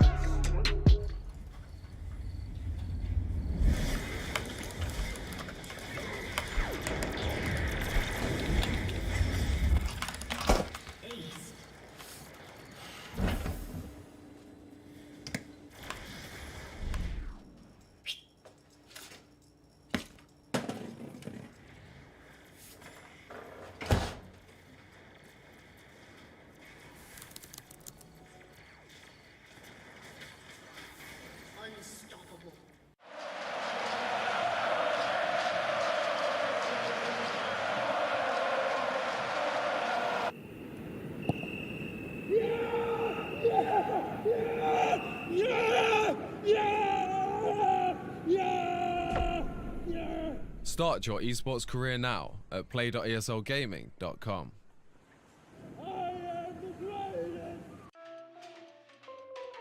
Sie sind am Zug. Wechseln Sie jetzt Ihr Internet zur Swisscom und wir schenken Ihnen ein Jahr lang das beliebteste TV der Schweiz und Netflix. Aber nur bis am 5. April. You ready? Huh? Hey, easy boy. Huh? You ready? Huh?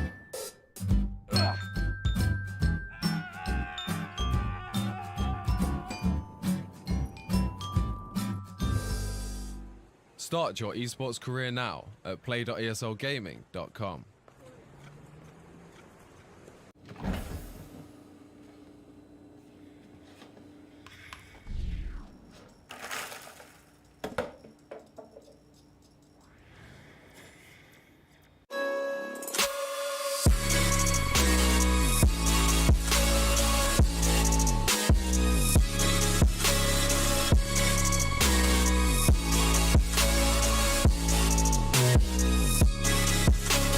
You love it, you wear it.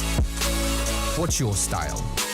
Get your merch at shop.eslgaming.com.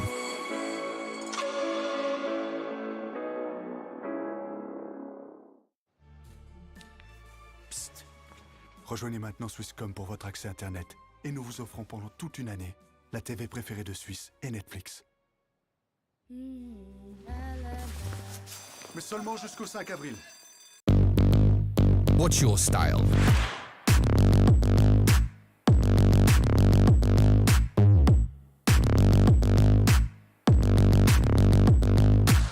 Get your merch at shop.eslgaming.com.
Why, hello there, and welcome back once again to the Swisscom Hero League, powered by ESL. It is I, Don Rigoni, with my dear and beloved co-caster, Chief Avalon, and we're here to watch together with you another match yet to come here by the yet-to-be-defeated reigning champion of Swisscom Hero League Season 1, 2, 3, 4, and potentially even 5 in Senpai Rect, who will be playing his 5th match of this season coming right up. We can have a look at that pairing. Yeah, really amazing start for Senpai Rect so far. Again in this season here with 4 wins already, and tonight he has a chance to get 2 more wins, which will make it 6 wins, and that would secure him the first spot here in the ranks, of course, if he's able to do that. Jesus, of course, a difficult opponent for Senpai. They have quite a history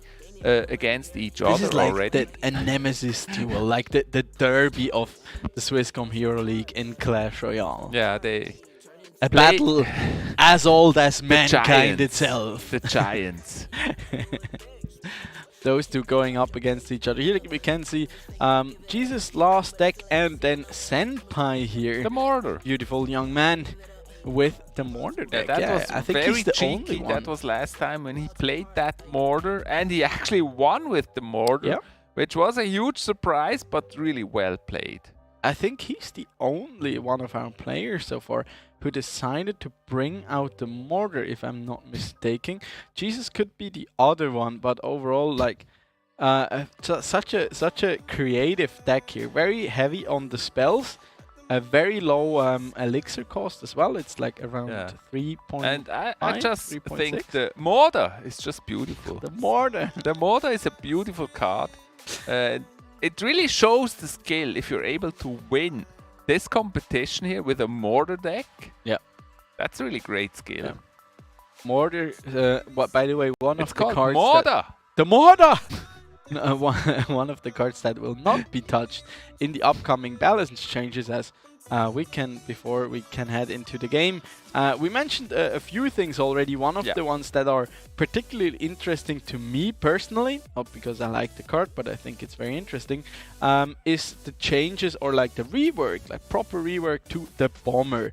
The Bomber will go down 31% in HP and in damage, but it will also only cost 2 elixir instead of 3.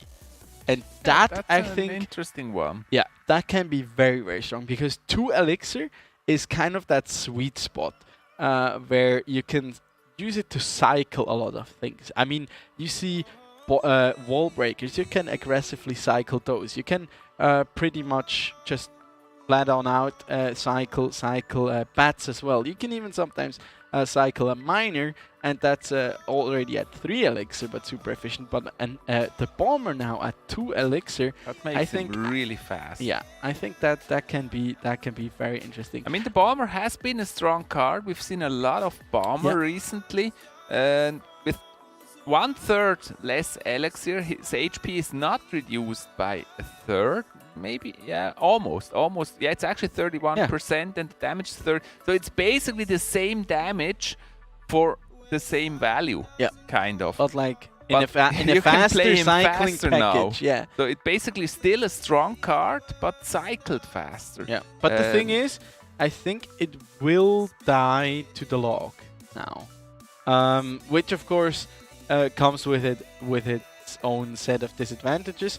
The interesting things, I'm not sure about the cutoffs, is whether it will die against the bar barrel or not. I think if it does, it won't see too much play. If it doesn't, just like the wall breakers, for example, it has some potential. Now, we also have to talk about the worst change, in my opinion. That's just my humble opinion. Yeah. The E-Barbs. The E-Barbs getting a faster hit time. Someone at Supercell really likes E-Barbs. The E-Barbs. So they're getting 7% faster, so they run even faster to the tower. They will hit the tower faster, and they make 7% more Get damage. some help.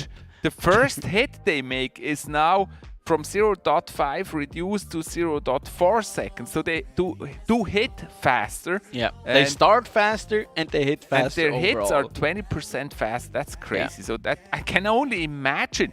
I really want to see a comparison here between the Barbs as they currently are and the new Barbs, both running to the tower, and see how fast they destroy the tower. I think the thing is, they will just destroy it. The thing is, with the changes like in the past, where they made them slower, they made them run slower, but now do more damage, and now they also hit faster.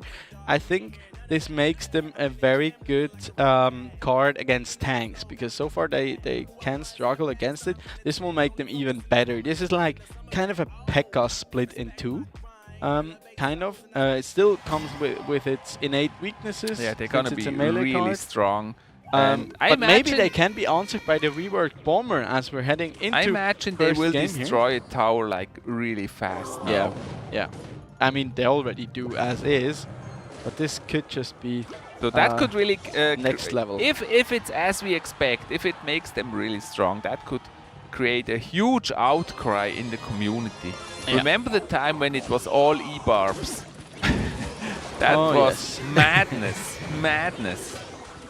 Indeed, as we see the graveyard here being played in this first match against Jesus, and he already gets quite a sizable chunk on that left-hand side, but not without losing quite a bit of HP himself. The bans this time we didn't mention yet. Yeah. The Lava Hound banned by Jesus, and the Hunter. I love that one, banned by Senpai. Yeah. Senpai here with a mask. This is super smart by Senpai. He usually goes for like these, not for like the core cards. He does not ban out the flat-out win condition, but he oftentimes will ban out just these overall strong cards that are like just overall in the meta in a really good spot, and then ban those out. And Jesus placed the bomb tower really close to his tower there for defense, for additional defense to that tower. But now it will not be in. There's the wall breakers. In cycle here. As no change to the wall breakers, if I'm right. Nope. Not that I know. The spear gobs do come down here to defend against the graveyard here. Do a pretty good job at that. As the arrows had to be invested on defense. Are a good defense, and they also attack the tower. Yeah, I mean spear goblins ever since the bats had been nerfed like a few seasons ago. They kind of replaced them, I felt like, as that fast kind of cycle cards. And again, it's like at that sweet spot, that 2 elixir mark. Yeah, what happened to the goblin gang? I mean, it disappeared. Yeah, I mean, you just don't want to pay 1 more elixir for like the 2 additional melee goblins that oftentimes do not really do much. And I mean, the difference between 2 or 3 elixir respectively, it might seem slim, but it's actually quite significant. As there is a bomb tower of slim and shady. Oh my gosh, I should have known that one's coming. Like, not gonna lie, as there's another graveyard now coming in here. Oh, 2 bomb oh my towers. gosh, that's a lot of bomb tower. The log also comes down there, but still, a few of those Larrys make it to the tower. Yeah, deal a good chunk of damage, but look at the magical archer there, splashing onto that princess tower, taking it all the way down to about 650 HP, and there's another one. A rough oh my gosh, perfectly done here by Jesus. Fantastic. The 2 giants here, Jesus is against Senpai. Once again, Jesus taking the lead against Senpai. Strong match here for Jesus. I really loved how he defended that graveyard there with the bomb tower and the spare goblins. Yeah, absolutely. And also how he capitalized on his advantage then. Because here, the arrows, fantastic. Taking out 1 of the bomb towers. Like even the log was barely enough. But look at the magic archer. That was already 1 splash hit, 2 splash hits, 3. And then the miner. Here, miner does come in. Chips away. Basically everything and then hits. Another magic archer. The magic archer. That's 4, 5, 6. Yeah. And then 7. He gets 7 among like two magic archers. He got 7 hits just through enemy units. That onto was that really smart to play the miner. So Senpai had to defend the miner, and because he had to defend the miner, the magic archer hits the tower. Yeah, yeah, he could just fire away That's beautiful. at that knight, and yeah, just perfectly done here. Great display coming out from Jesus here as he takes revenge against his nemesis, the one who has been his demise so many times in the past. I mean, they were opponents in the Season 1 finals. Senpai kicked them out of the runnings after he already technically had made it to the finals in Season 3, I think it was. And in Season 2, I think he also had to go up against him. It's a back and forth between the two, and I think both of them could actually beat each other. Yeah. And so it's still interesting that so far it's always been Senpai who won in the end. Yeah, in the end. But I think during the season, I think even last season, Jesus was the one who took the win, if I'm not mistaken. But he's certainly hungry to get this one. And as a side note, if Senpai Rect manages to win this match, he will be locked in, guaranteed for playoffs. Plus, he will still be the last remaining undefeated player. And if Jesus was to win, that would mean that he is the last player that's currently... no, the other way around. No player would remain undefeated. Royal Hawks. As there's the Royal Delivery coming in here. A card we don't see too much these days. But it was played really well here Very on the good Royal fireball. Hawks. Chunking out the tower at the same time, but with the fireball being out of cycle, that opens up opportunity here for a counter push. Good barb barrel there though, coming in. Empty Goblin Brawler helping out with taking those bacons down.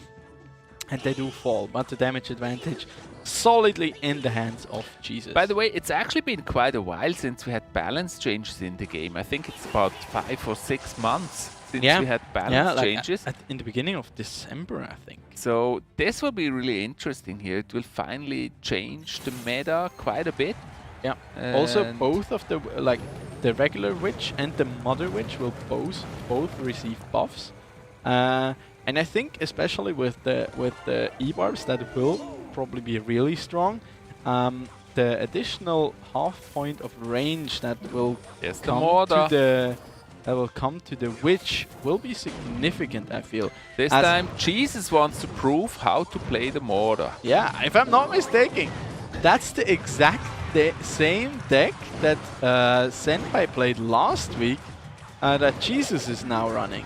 The recruit stabbing the tower. Oh, and there then Jesus with the is Hawks. out of cycle. There does come the Earthquake.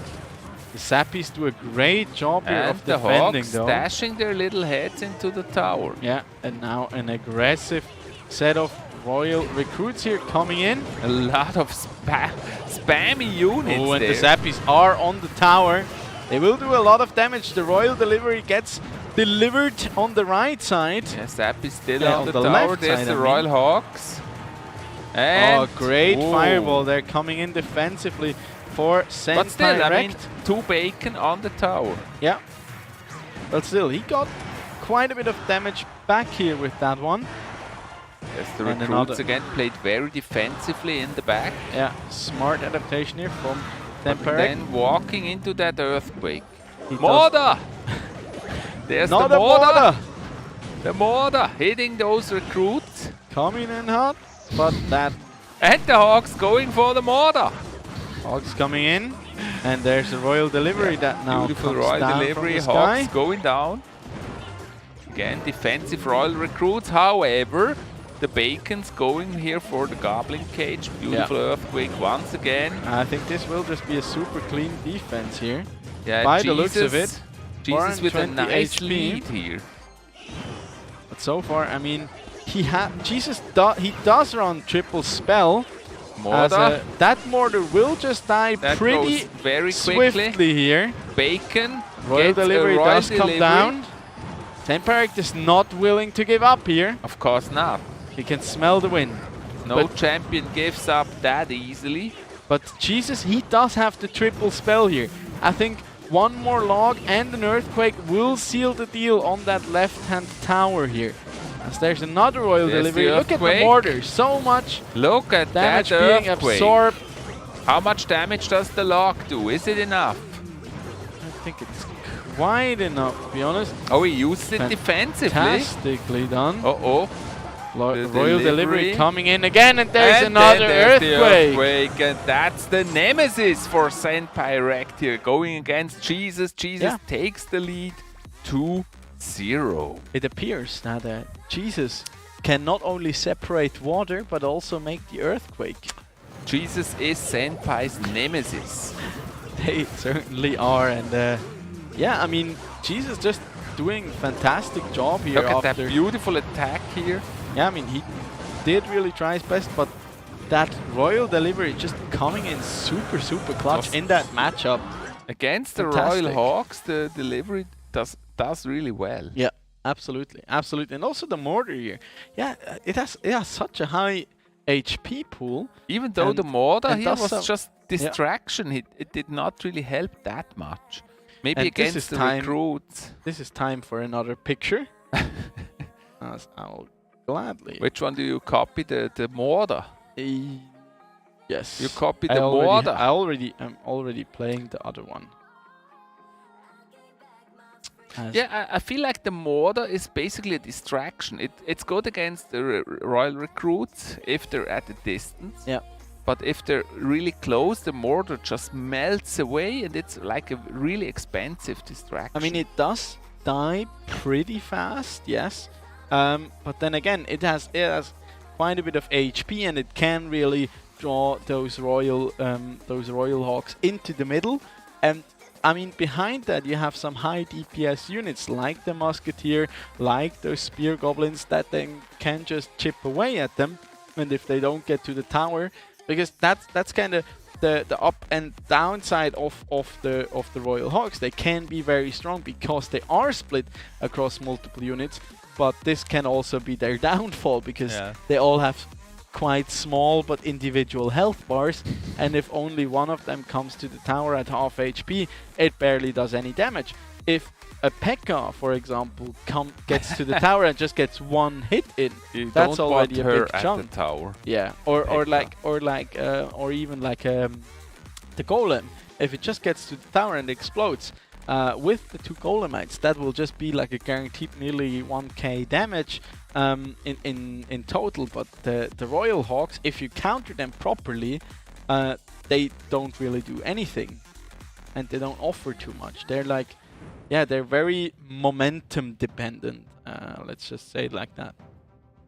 And this could already be the final match here between Jesus and Senpai. I mean, that would be a statement. That would be like match point for Jesus. And he plays Mortar. And there is the Knight coming down. That will absorb those shots. For the moment, at least. Yeah. But there, Mega Minion does come in. This looks so classic. Yeah. Musketeer, Mortar. Mortar not getting a shot. Really good here, having that Barb Barrel that usually does a fantastic Cannon job card against the Mortar, because you want to play the Mortar quite far up, and then you can just take it down like this. But a nice fireball there coming down for Jesus, and the Musketeer will fall. And so far, it's a real tight back and forth here. Also, the Elixir slightly in the advantage of Jesus, as well as the damage lead currently, but only by a very, very thin margin. I think the Cannon card and Mortar are an interesting combination. Yeah, I'd agree. I mean, they're very similar but different. Like the Mortar, a lot more range, but a lot slower, of course. But you can use the Cannon card to protect your Mortar really well. Yeah. Mortar now against Bomb Tower, I mean, that's just a gift. Yeah, and a little unfortunate. Look how the Mortar destroys that Bomb Tower. Beautiful. Now the Mortar not gonna connect, or will it? Nope. Does have really good spells here. Jesus, that is, with those arrows combined with the fireball. He has a lot of defensive capability and gets to chunk out that Cannon card tower on, over and over. On Senpai's side. However, if it's stuck there, that's bad to play the Mortar. Oh, and it is actually the balloon here coming out. Minor for balloon. Senpai wrecked. An old classic. Again, a distractive Mortar, and it actually hits the tower once. Poor Musketeer walking into that bomb, but then he also has the graveyard. Yeah, the Barb Barrel there does come down and takes out Musketeer, but he still has to invest quite a bit here on defense, and still loses a significant amount of damage on that right-hand side. Will we just see another balloon here being played? Another fireball for defense. Well, coming down here. Trying to get try to get that knight to the tower so he could play the graveyard or the mortar. He just needs the mortar for defense against the balloon right now. Yeah, and mortar just a really good answer. This time Musky walks the other lane. 1895 HP remaining. I think there will be Musky on the tower, getting 2 shots, 3 shots. 1700 on both of these towers. So far, Jesus is on track to finish this one out. Again, where's the defensive mortar? There you go. Bomb tower is there for defense. Knight also helping out here. Tanking up that Musketeer. But the Musketeer now switching targets, getting 3 shots on the right-hand side there. 870 and HP Jesus remaining. used the fireball to defend against the balloon. That was just last second. Good adaptation here to combine the Mega Minion with the balloon in order for the balloon to make a connection. Can he get another hit in? And that's another one! And with the death damage, it should nearly be the tower here, but that's one more snowball, and Sandberg says, no, I'm not gonna get 3-0 tonight. I'm gonna take one back, and ties up the score 2-1. And you could see Jesus there like, oh man, I almost won. Yeah. And then this happened. See, fantastic adaptation. In the replay here, he realized that, okay, if he just plays the balloon without any support, it just gets completely absorbed by, the second hit there was kind of a tilter.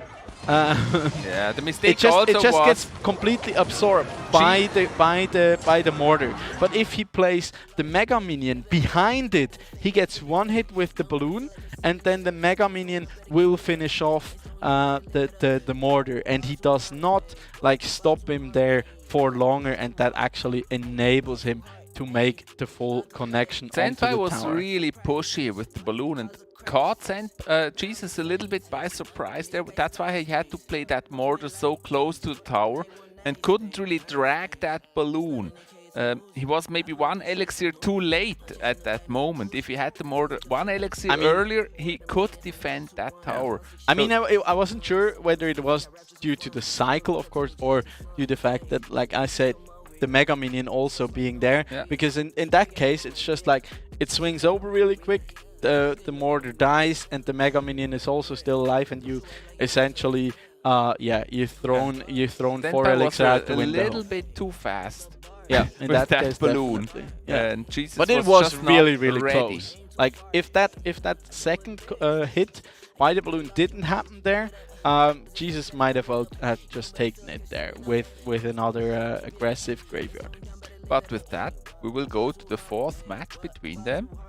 Yep. And it's still match point for Jesus, so it's by far not over. The pressure still on Senpai. Yeah, but like throwback to week 1, I think it was. No, yeah, week 1, game day 2, when Senpai played against Dutchim.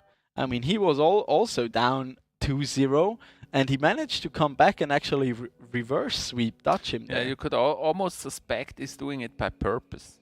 Yeah, it's like he lets him come like right there, and then he's safe, and then he punches them straight on the nose. As we're in game number 4 here, ladies and gentlemen, this could not get any more exciting. Yeah, he knows that it was super close. If Jesus just placed that mortar in the center, it would not have happened. Wow! I didn't know you could do that. That was beautiful. That looked super fancy. It's a magical archer. A wizard. I meant the wizard. He wizard. Like he was like crossing his arms. Yeah. Throwing out. That's how the wizard does E. Yeah. There is the magical E-wizard. Coming down here. As once again, it looks to be the wall breaker deck here. For Jesus. Goblin Cage here coming down. Arguably still the 2nd strongest building right after the bomb tower currently in the game. Also one of my personal favorites, I gotta say. It's basically an elixir storage. You place it there, Bit of a misjudgment there, I feel, by Jesus. that I think he But assumed again, that I he mean, would hit there. Senpai getting hit here. Yeah. By the magical archer once again. But I mean, that is a big P.E.K.K.A. and a very healthy P.E.K.K.A. But oh, and it's actually the graveyard here. What is he going to do? Stop him! He will just die. Stop and him! Oh, That's fantastic, what he's gonna do. Fantastic snowball. They're also coming down. Will the P.E.K.K.A. No, has to be drawn back here by P.E.K.K.A. doesn't make Tornado. Amazing defense by Jesus. Absolutely, but still, 1500 HP only remaining there. So great pressure by Senpai. The bombers, the wall breakers. They will be absorbed here though by the Goblin Cage. That's what I really like to see. Because they do such a good job of just absorbing that one. Goblin Brawler there coming in. A great log there that comes down. And there's the poison. Good chunk there. Taking out those spear goblins. And keeping on chipping There's away the at next that round tower. of wall breakers. Fisherman and the snowball stops has to them. invest the snowball Again, defensively. the Oh my! magical What was that archer. activation? The magical archer was that intentional? getting pulled by the fisherman. And getting him the King Tower activation there. That makes it so much harder for the wall breakers to connect, and the Larrys are on the tower. It will not be enough HP on that fisherman to finish off the tower. Only 15 seconds left. Senpai gets a bit of a visitor there on the screen. As yeah, also the miner chip is significantly reduced now. I hope we can get another look then at how exactly he activated that King Tower. I think it was just the magical archer. Yeah, and the poison there. Oh, the graveyard. Down. Yeah, there's how the good to game stop coming that out. Graveyard. No chance to take it.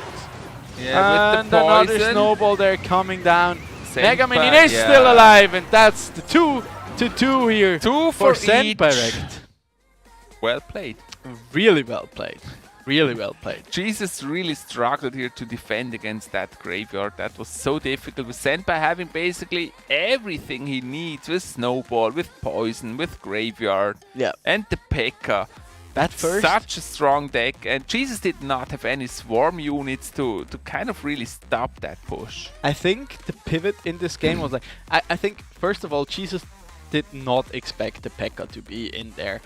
Maybe he was assuming, okay, it could be something like a graveyard. The wall breakers can be decent into that because you have that fast cycle and you can do a lot of damage. But I think the pivotal moment there, so bad. Like the magical archer, he hit a lot. How? Yeah, I don't know about that activation there. That was weird. That was super weird. That kind of looks like a glitch. Maybe can we see that again afterwards, please? Can we see that in instant replay? We'll have another look at that. Maybe can we even slow it down or something? That was really interesting. Here's how he gets that tower. Yeah. But also I feel like I said, the moment where it all turned was like, now Jesus. let's have another look here at what exactly happened there. There you see him, the fisherman pulling that magical archer, and what? Oh, it was the tornado that activated the King Tower. The tornado just touching the tip there. I was like, that looked kind of wonky. There was no shot by the magical archer. It was actually tornado hitting the tower. And I mean, that's always so frustrating when that happens to you. Like, okay, I got a great tornado lineup here, and then you just that edge you connect onto the King Tower, and then it's like, oh damn it. Mistakes were made. Mistakes were made indeed. As there are the two decks that were There's played. a beautiful deck here with the P.E.K.K.A. and the graveyard, and the problem really is, as you see there's no defense against Swarm in Jesus' deck. He has the bomb tower, but that's it, basically. That is really it there, and even with the log, and I mean, P.E.K.K.A. is quite an unconventional tank because it is so heavy with that 7 elixir tag, of course. But in this matchup, it just was such a fantastic answer, and also like Jesus misjudging the range on his magic archer for that goblin cage there He when needs that some first P.E.K.K.A. was dropped. He just needs some skeleton army or Yeah. something like that, and Yeah. it would be much easier for him. Yeah, as we're in the final game here for this match. Whoever wins this one will be the winner here. Will it be Senpai Rect locking in playoffs for himself, guaranteed, and also having a really good starting position to even finish it in first place? Looks like Jesus is back to the Morda. The one he It played looks at that the way. start. Good cannon card pull. And Muskie. fantastic Snowball. Snowball is just one of those cards I personally never quite figured out yet. But it's just such a skill card. Yeah, it's a great card. I don't play it. It can do so much. Because it requires skill. Yeah. That's why you play Golem. That's why currently I don't play Golem. There's the Morda! You should play Golem clone. Morda, There you don't Morda need on brain. the tower. Shooting with all its power. Yeah. But there is the Mega Knight. Mega Knight is just a great answer to the mortar in and of itself. We saw that in the game past that But even it's true, decides it's true. I prefer tank decks. Beat down even decks. decides to invest the arrows there to defend against that Goblin Brawler. Might just come back and Is haunt him. Senpai playing Graveyard again?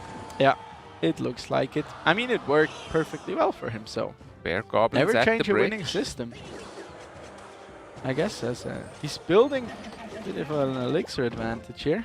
As Beautiful this time cannon he card. does judge it properly. So he was like, okay, Magic Archer, not enough range. I need the cannon card. Cannon card is Give me on that. the other side.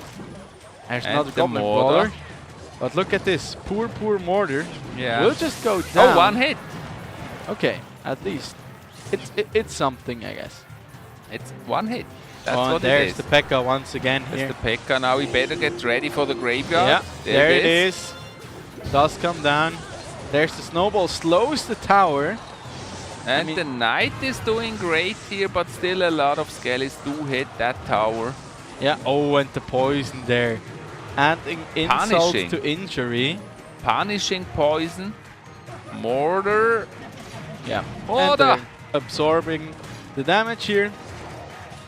The That will- Mortar. Hitting that cage. Goblin Cannon Brawler card. coming out again. Defending the cage. Oh, Nice one there with the Knight. actually defends the mortar there. And it's then a he po- also plays the graveyard on the tower. Question is, does he have poison back in cycle? No, but the Snowball will just do fine here. But the P.E.K.K.A. being baited around by those skeletons. Quite punishing. Yeah, and then the P.E.K.K.A. fisherman saves the Muskie, but only for a second. He hit the Muskie in the air. That looked quite mean.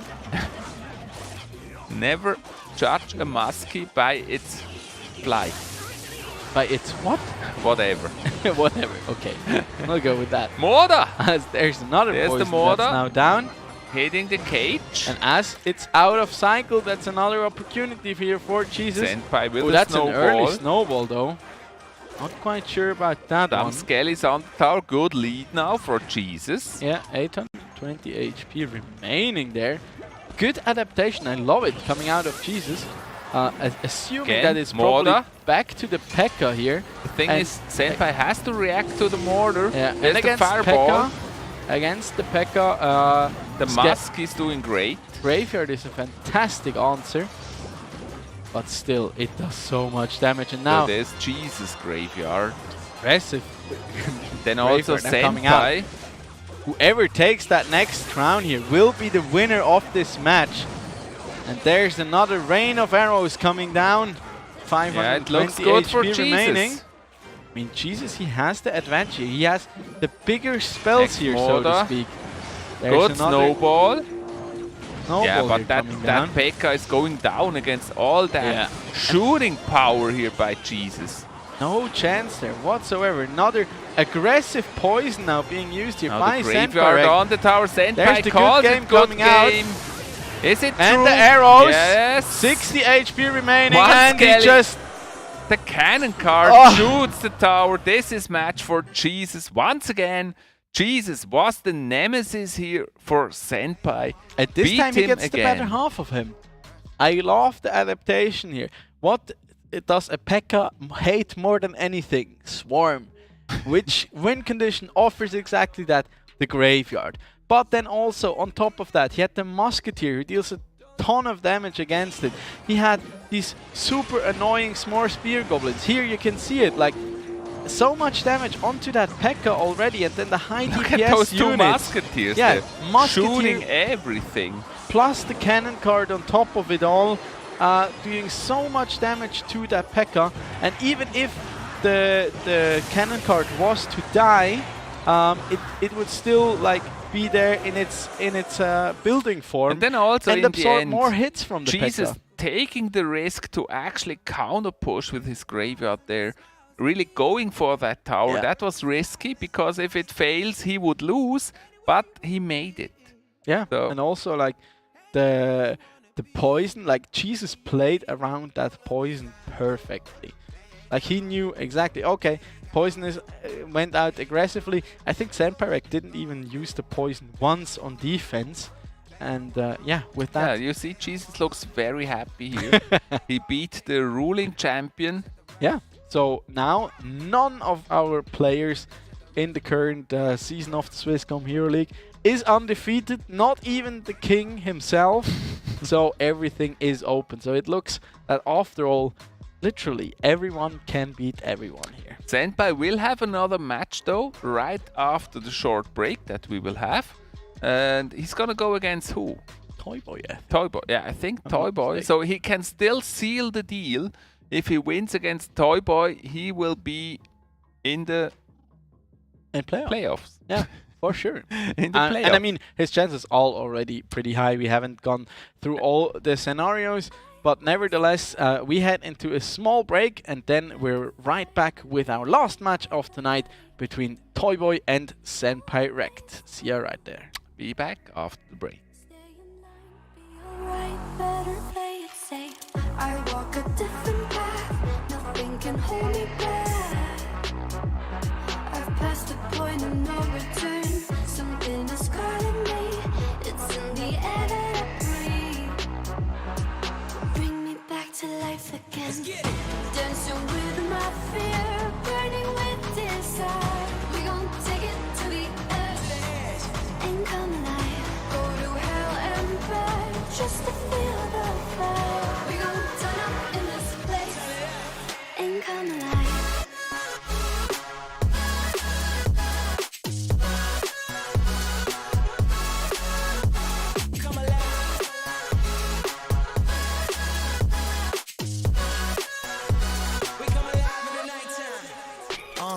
Fly so high they can't touch us. So top notch, none above us. We done came so far, now we up now. Had a vision, stuck to it, never back down. Never had much, now we own the whole thing. Spread it all around the world, watch it all change. Came alive, now they all see the greatness. Light shine so hard they can't take it. Dancing with my fear, burning with desire. We gon' take it to the edge and come alive. Go to hell and back just to feel the fire. We gon' turn up in this place and come alive.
Start your esports career now at play.eslgaming.com.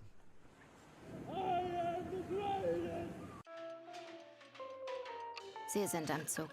Wechseln Sie jetzt Ihr Internet zur Swisscom und wir schenken Ihnen ein Jahr lang das beliebteste TV der Schweiz und Netflix. Aber nur bis am 5. April. You ready? Huh? Hey, easy boy. Huh? You ready? Huh?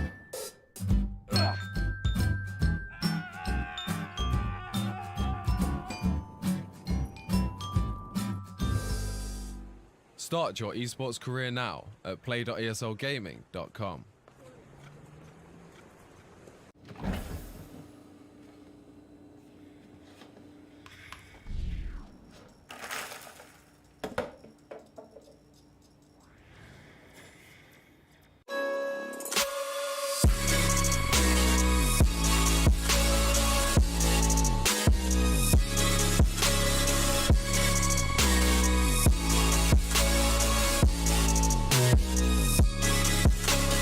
You love it, you wear it. What's your style? Get your merch at shop.eslgaming.com.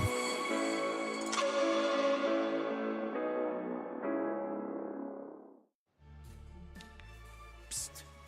Rejoignez maintenant Swisscom pour votre accès Internet et nous vous offrons pendant toute une année la TV préférée de Suisse et Netflix. Mais seulement jusqu'au 5 avril. What's your style?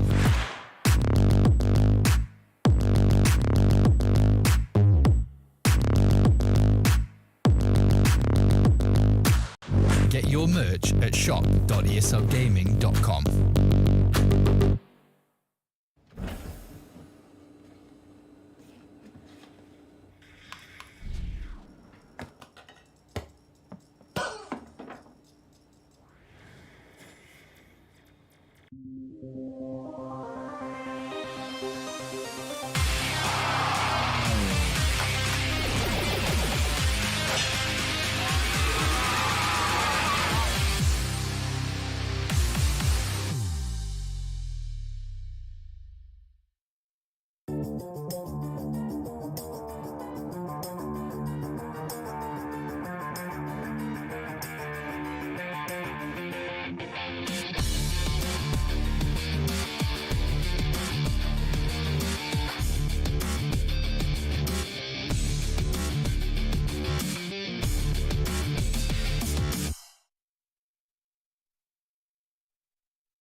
And welcome back to the Swisscom Hero League, powered by ESL with Clash Royale and Chiefs Avalon. Beautiful face here next to me. That's very nice of you. My name is Don Rigoni and we've already Also made beautiful it. face. Thank you very much. And a beard, a full beard. Well, it's not like, I don't know, how do you call that? Like more than a 3-day beard? I'm not like sure you can get more than that. But excuse me, but sir? it could be. You I'll never know. I'll show you a picture after. I like 2 I years ago remember. or so, I had a beard like that. Yeah, but that's too much. That's too much Oh, of no, a beard. I think it was before we started casting together, actually. Really? I think so. Then you lost the beard. Yeah, it was like shortly after. Okay, because people thought you're a royal giant or what? Yeah, more. Yeah, exactly that. But yeah, we're already heading into our last match for tonight as Senpai Rect, who just comes off a defeat against Jesus, will take on Toy Boy here. Those two lovely gentlemen, and with a win, Senpai Rect could just seal his ticket for the playoffs. And of course, we know with all the experience, Senpai will very easily recover from that loss. He will not think of it. And he'll go into that match against Toy Boy with a fresh spirit. And so my prediction for this match would be Senpai. What about you? I have to agree with that. You do? Yeah. Yeah. But one more thing that we still have not completed, and we should do so until balance after. changes. The balance changes, exactly. We already mentioned Kill Spirit being reworked. Basically all the skeleton / death cards being kind of reworked, or like Giant Skelly being reworked, death damage of the balloon being lowered by 27%, Bomb Tower even 50%, rework of the bomber, then you already said it, like the E-barbs, the E-barbs becoming so much stronger. And then also a buff to a fan favorite, the Three Musketeers. Yes. The deploy time. And if remember when they upped it, when they like reduced it from 10 elixir back to 9 elixir, but decided that to add like an insane deploy time of 3 seconds, and then like half a year ago or so they reduced it to 2 seconds, and now they lowering it even further to only 1 second. As a reminder, back when the meta was all about the Three Musketeers, the deploy time was 0.5 seconds. So we're getting there. We're getting closer, and that may actually make the Three Musketeers viable again, because they're very strong, and that may bring bridge spam decks back.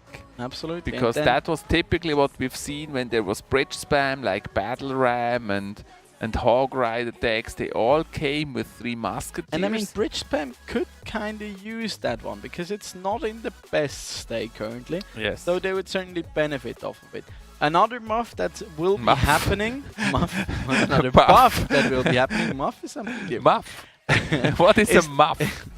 I can't say that on stream. Gotta look it up. Yeah, do so. But please in an incognito window. Then the witch will get a buff. It will have its ranged increase. I only teased it a little bit, from 5 to 5.5. We talked about that already. And then the big one is the Mother Witch. Her damage will go up by 14%. She will also attack 8% faster, increasing her overall DPS by a whopping 25%. Reminder, like if she's targeted one of those units and then which then dies, she will spawn one of those piggies.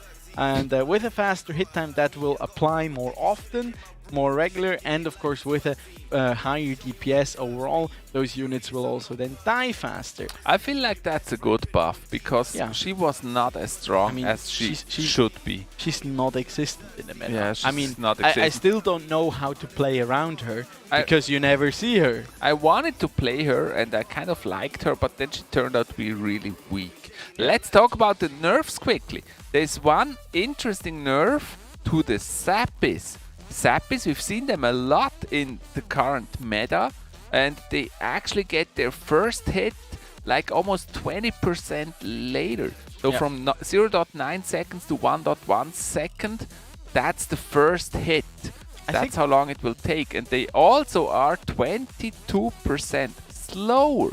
And that's the same thing, like the first hit being increased from, that is 22% slower, I think, is what they mean here. I gotta say, I like this change in particular, because the Sappies, they're coming back into the meta. We see them more and more, and this is like Supercell addressing the problem before it really becomes too much of a problem. As we can see the Royal Giant that's now being deployed here for Senpai Rect. Toyboy here on the bottom. Yes, and the bans in this match, this time Senpai, he just had enough of it. He doesn't want the graveyard anymore. And Toyboy bans the Knight. Yeah. And there now is the defense that's being mastered. There's the Hunter. Hunter, by the way, to your probably for one for you personally, will also have its first hit hit time increased by quite a bit, from 0.7 to also 1.1 seconds. So 57% slower. Nothing else changes, but that first hit speed will be so much slower. And this is quite significant, because exactly this kind of scenario that you just see there will not be happening anymore. If it just approaches the tower, it cannot connect, and it will also be a lot harder to perfectly counter a goblin barrel, for example. And then the other ban here by Toyboy, the Knight that's being banned out, also a card that I just said will receive. There is the Royal Giant. A nerf. The Royal Giant is not getting a nerf, so we may actually see more Royal Giants in the new meta. Royal Giant and Electro Giant will just dominate the meta. And Lava the Hound. big question will be, can they hold Oh, up look at against the puppies on the tower. Senpai losing his first tower here against Toy Boy. Yeah. This is quite the opposite from what we expected here to happen in this first match. Yeah, absolutely, as the Night Witch is still on the King Tower there. But then on the other hand, also Toy Boy has both towers really low. And if Senpai manages to get one, he's definitely in the lead. Good fireball. Royal Giant shooting. Second Another hit, one. 76 HP That's remaining. Almost lock, I don't know. It is low, actually. Oh, no. Oh, no, it's fine. not. Just 4 left, but that's easy here for 72. Senpai. But he really has to take care of the Oh my puppies gosh, this time. 2 hunters. That's OP. That's illegal. No, it's not. Don't do him like that. So now all of a sudden, as I predicted, Senpai is in the lead, of course. 1000 HP remaining on that left-hand tower. And Boy pushing with the miner and the Lava Hound actually going for the King Tower. Yeah, Lava Hound in the pocket is not as strong as the Royal Giant is, and he does his very best here to defend that Royal against Giant gets a hit. Pushing everything back here. And now Jesus, Toy Boy is on the King Tower here. You're still in the last game. Yeah, it looks like it. Great fireball there. Wow, that fireball though. And another Royal Giant in the pocket will Royal seal Giant the in the deal pocket. here. That is so hard to defend. One here. hit, there's 2 hit. Another and one. There's his third. And there's a third. Yes, there's a third. Senpai coming back really strong in this match here. And yeah, do you know maybe why he shows his phone here at the end of the match? To show that he's the one playing and not somebody else, I assume. We introduced this to actually make sure no cheating taking place or anything. Yeah, that's why Toy Boy doesn't have the camera. A safe lead. Because he is cheating. No, he's not. Don't create rumors like that, please. No, he's not. I also like the patience here by Senpai. Okay, he didn't even have that elixir was a beautiful for a push. fireball. But Senpai at this moment, that's what I said. He knew that he is ahead because he had both other towers really low. Yeah. And so it just takes one and then he's in the lead. And he wins it comfortably here with that Royal Giant. I mean, he knew he could get 1 tower down comfortably. And in that 2 tower versus in that one tower each scenario, Royal Giant in the pocket is just so strong, especially in double or even triple elixir time. You can just keep cycling that one, and it's really tough to defend. Exactly. Plus, he really needs to be on point with those goblin cages if he wants to absorb any hits of sorts. Exactly. Or like a dear old friend would say, absolutely. Absolutely. Definitely. You remember that guy? No, I don't know who you're talking about. He always used to say absolutely during the matches. I can't imagine who that could be. Yeah. I have no idea. I'm also not sure about the name anymore. But yeah, with that, Senpai he leads with a 1-0 right now. So he's getting all the little closer to his playoff spot. And as they are getting ready, so I'm quite curious what adaptations might come in here. Yeah, just imagine Senpai would not win. That would basically open up everything for the other players. Yeah, I mean, he'd still be at 4 and 4 2, wins. 4 and 1. Oh no, then 4 and 2, which still pretty much secures him a playoff spot. Probably be in the playoffs. Yeah, but like we'd have. I didn't do the like full math. You Potential didn't? outcomes. I'm very sorry. I thought you already did the math. Oh, now I'm disappointed. I do still have a life, contrary to popular belief. You do, really? Yeah. I thought your life is Clash Royale. I pretend to. Do you, by the way, do you still play League? Yeah. Really? Yeah, but mostly for fun these days. So it wasn't fun before. When you're playing competitively, it's still fun, but like it's different. Whether you go to like when you're playing soccer and you have to go to training, and do you this still is do perfect. those late night server parties? Oh my gosh, the where LAN you party? play all night? We can't do those at the moment. Yeah, Due to true COVID. that. But I'd love to. This, oh my god, that was so clutch. Like perfect answer there coming out from Toy Boy. That's your favorite card, isn't it? It is. It is. Well, after the Fisherman actually, and that's like one of the potential downsides, and how like when the Fisherman was still pretty OP and all over the place. That was like the first rise of the giant skeleton, because of exactly that interaction we just saw there. If your opponent cycles the giant skelly behind the tower, you'll just play a giant skelly into it, and he'll pull it to the tower. But then with the Ice Wizard is a card that I really like because it's very versatile. You can play it against so many cards. Yeah, and it's just overall a really decent card for. Also, like for 3 elixir. Giant Skelly, just enjoy it for a bit more, because it may actually disappear after the balance changes. We're not sure There's yet. Another E-Giant. Maybe the E-Giant will be more present afterwards. Oh my gosh! He messes up the tornado this time. Maybe that's gonna be death damage. Maybe the Elixir Golem will also be back. Yeah, I thought that too. That's a big potential, because the dragons, they didn't get any nerfs, and actually that tornado there, Miss Tornado by there's the balloon by Toy Boy might as well just cost him the game for that one, because the giant Skelly Bomb did not only explode on the Princess Tower but also on the King Tower, so it's already down at 750 HP.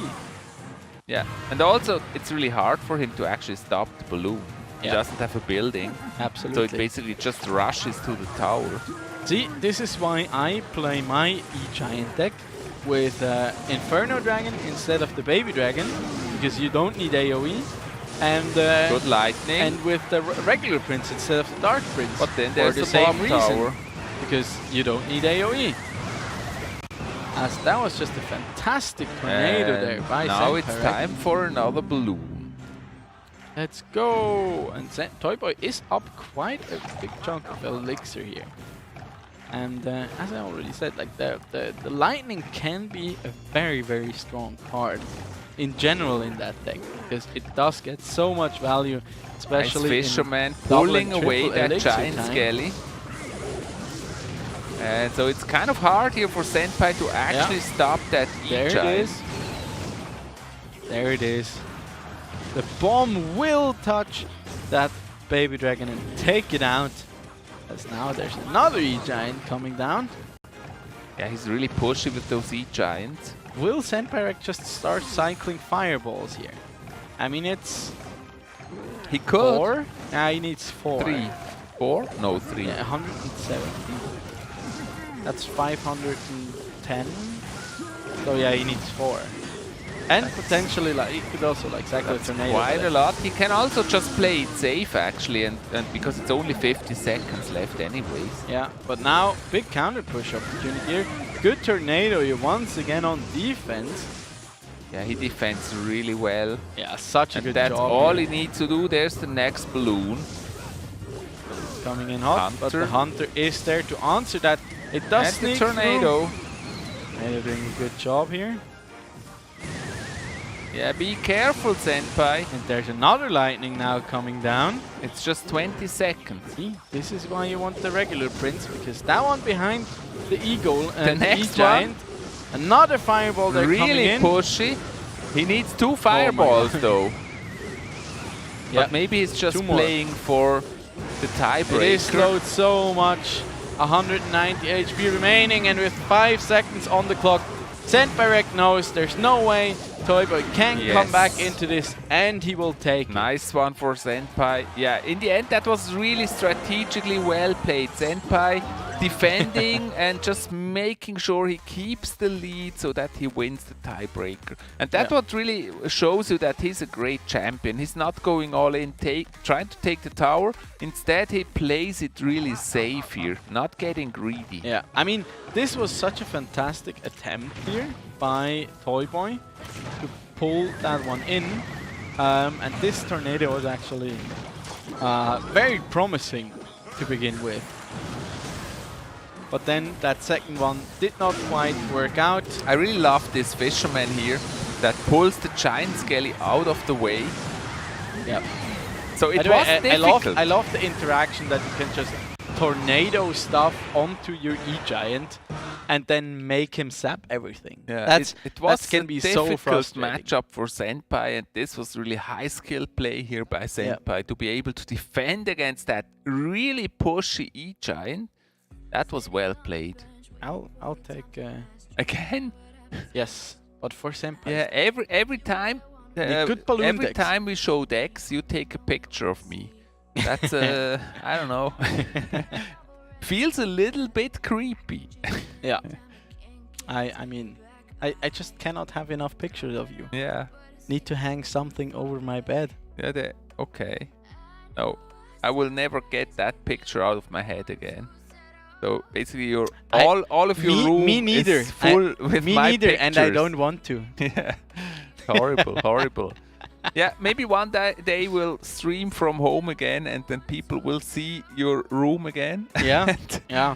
I'm actually just in the process of like I've had 2 new flatmates coming in like at the start of March and February. You have a plan? Yeah, I do. Usually you can see it. It's doing fantastic, actually. It's just. But speaking of your flatmates, that's not the plans. That's real human beings. I think so. Okay. To me, they look like. And they're not imagined. They do exist. I mean, I can know. You can see them, but I can see them. Other people can also see them, so I'd assume they are real. That's the question. Do other people also see them, or do they just see the plants? Other people also see them, I'm quite sure. Okay. Or they would like. I mean, I've never seen them, so I'm not sure. I mean, you're very welcome to come visit. Only anytime if there's you like. chocolate cake. I will make a chocolate cake. That's the condition. If you come visit me, I'll certainly make a chocolate cake. Absolutely.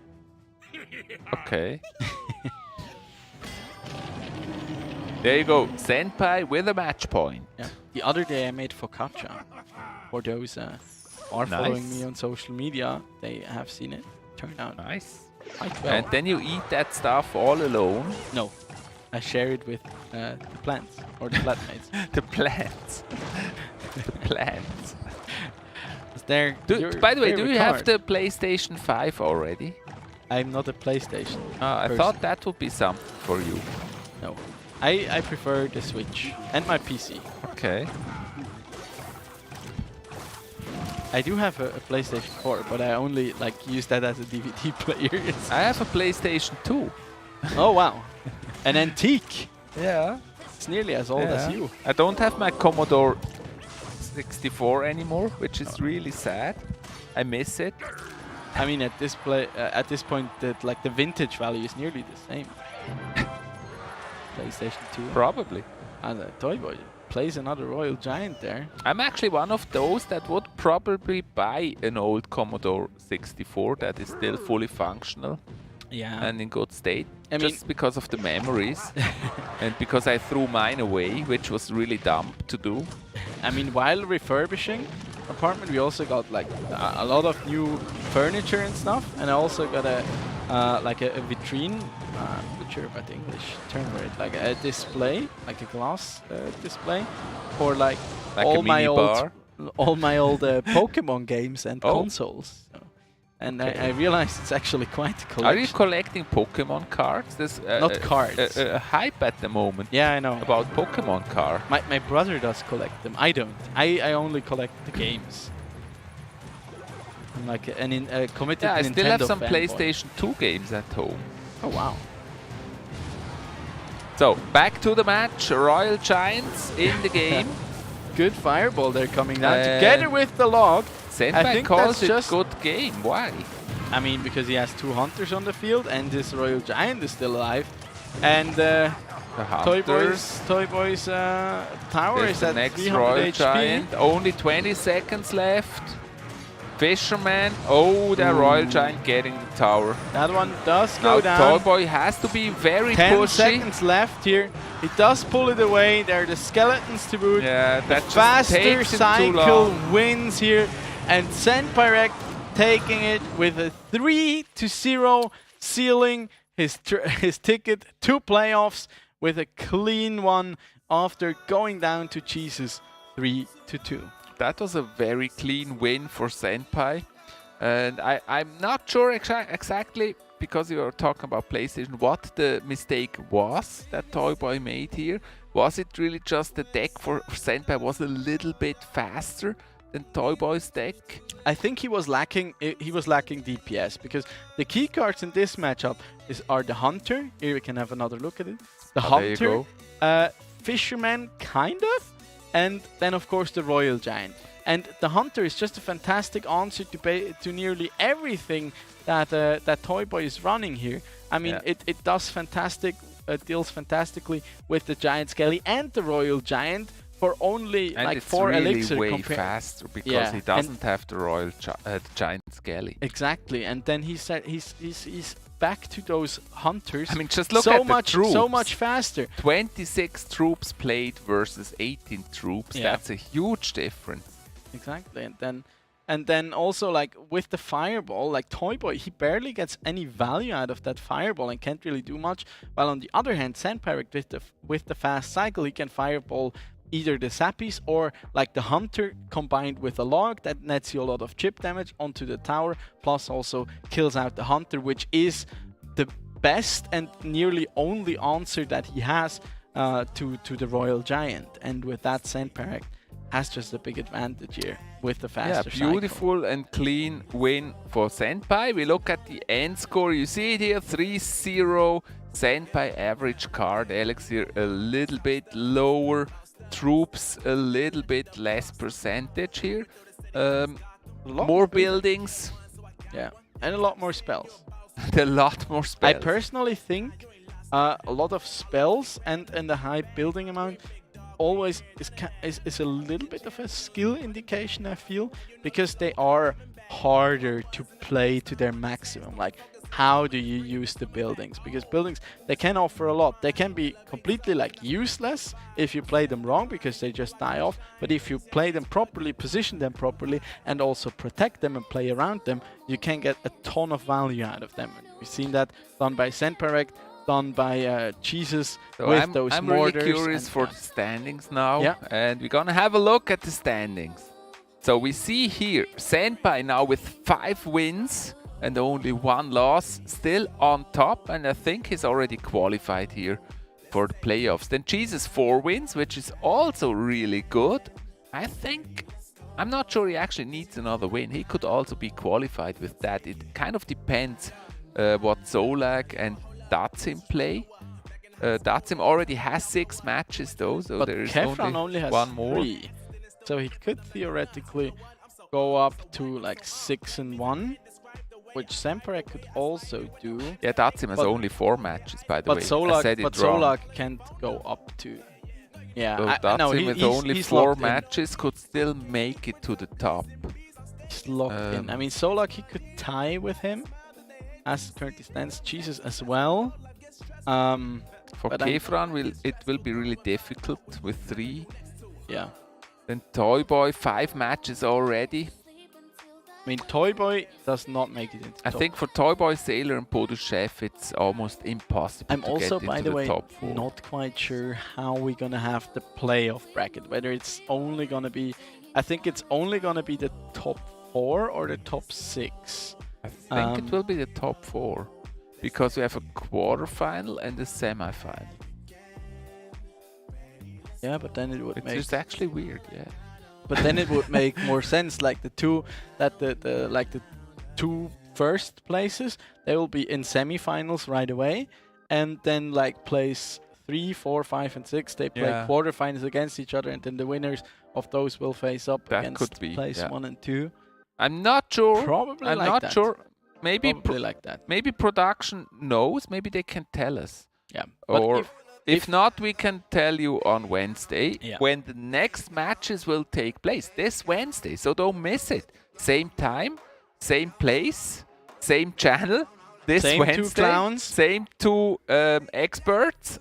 Experts. That's the word I was looking for. Yeah. Thank you.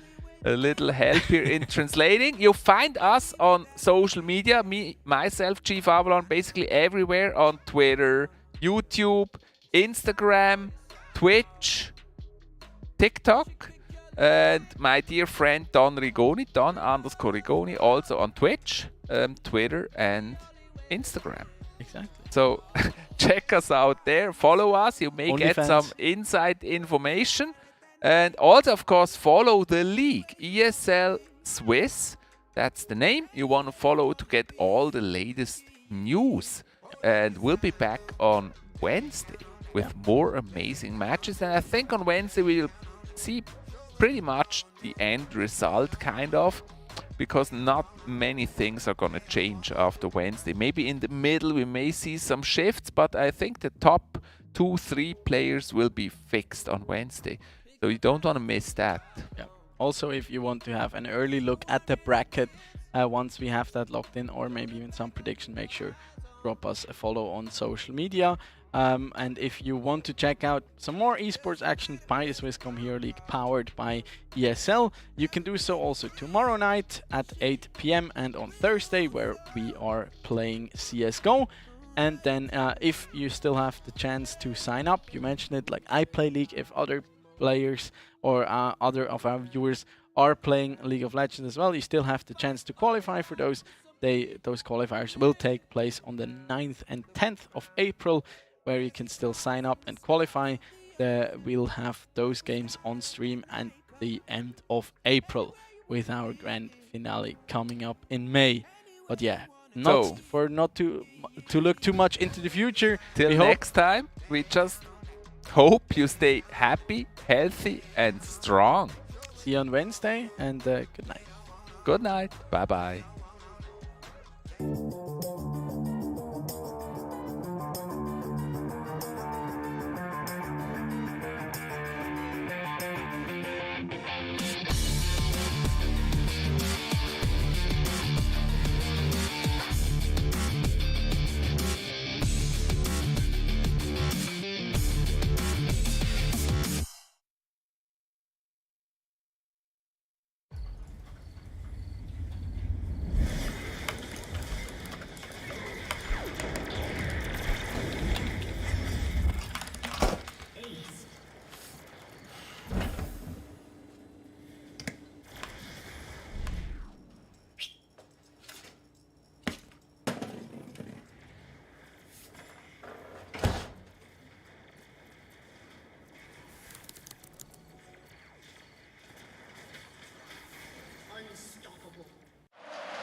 Start your esports career now at play.eslgaming.com.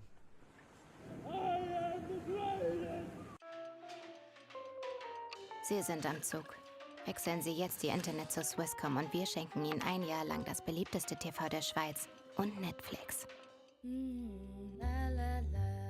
Aber nur bis am 5. April. You ready? Huh? Hey, he's a good boy, huh? You ready? Huh?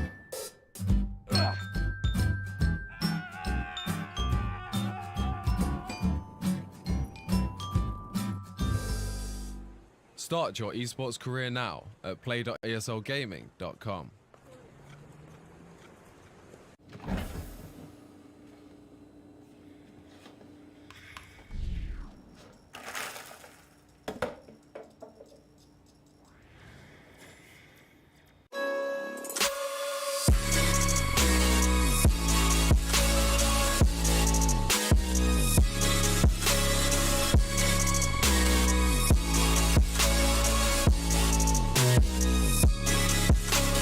You love it, you wear it.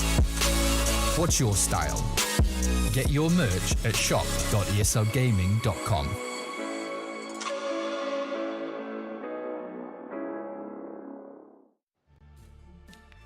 Psst. Rejoignez maintenant Swisscom pour votre accès Internet et nous vous offrons pendant toute une année la TV préférée de Suisse et Netflix. Mais seulement jusqu'au 5 avril. What's your style?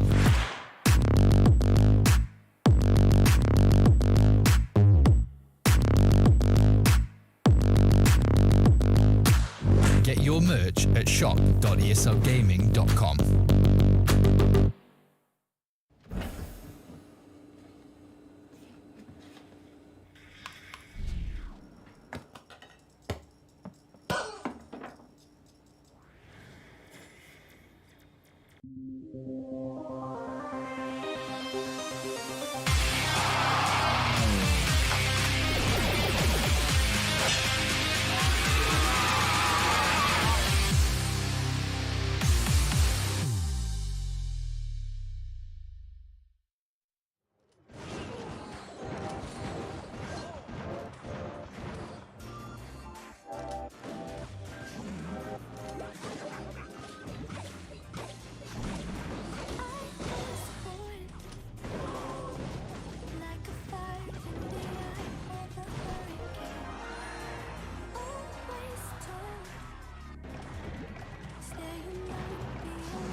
so far, now we up now. Had a vision, stuck to it, never back down. Never had much, now we own the whole thing. Spread it all around the world, watch it all change. Came alive, now they all see the greatness. Light shine so hard they can't take it.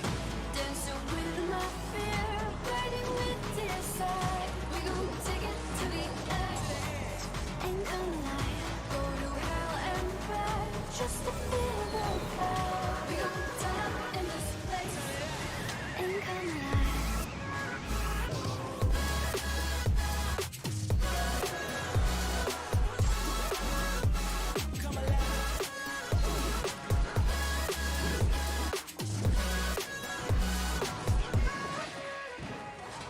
I walk a different path, nothing can hold me back. I passed the point of no return, something is calling me. It's in the air that I breathe. Bring me back to life again. Dancing with my fear, burning with desire. We gon' take it to the edge. Ain't gonna lie, go to hell and back just to feel the fire. We gon' turn up in this place. Ain't gonna lie.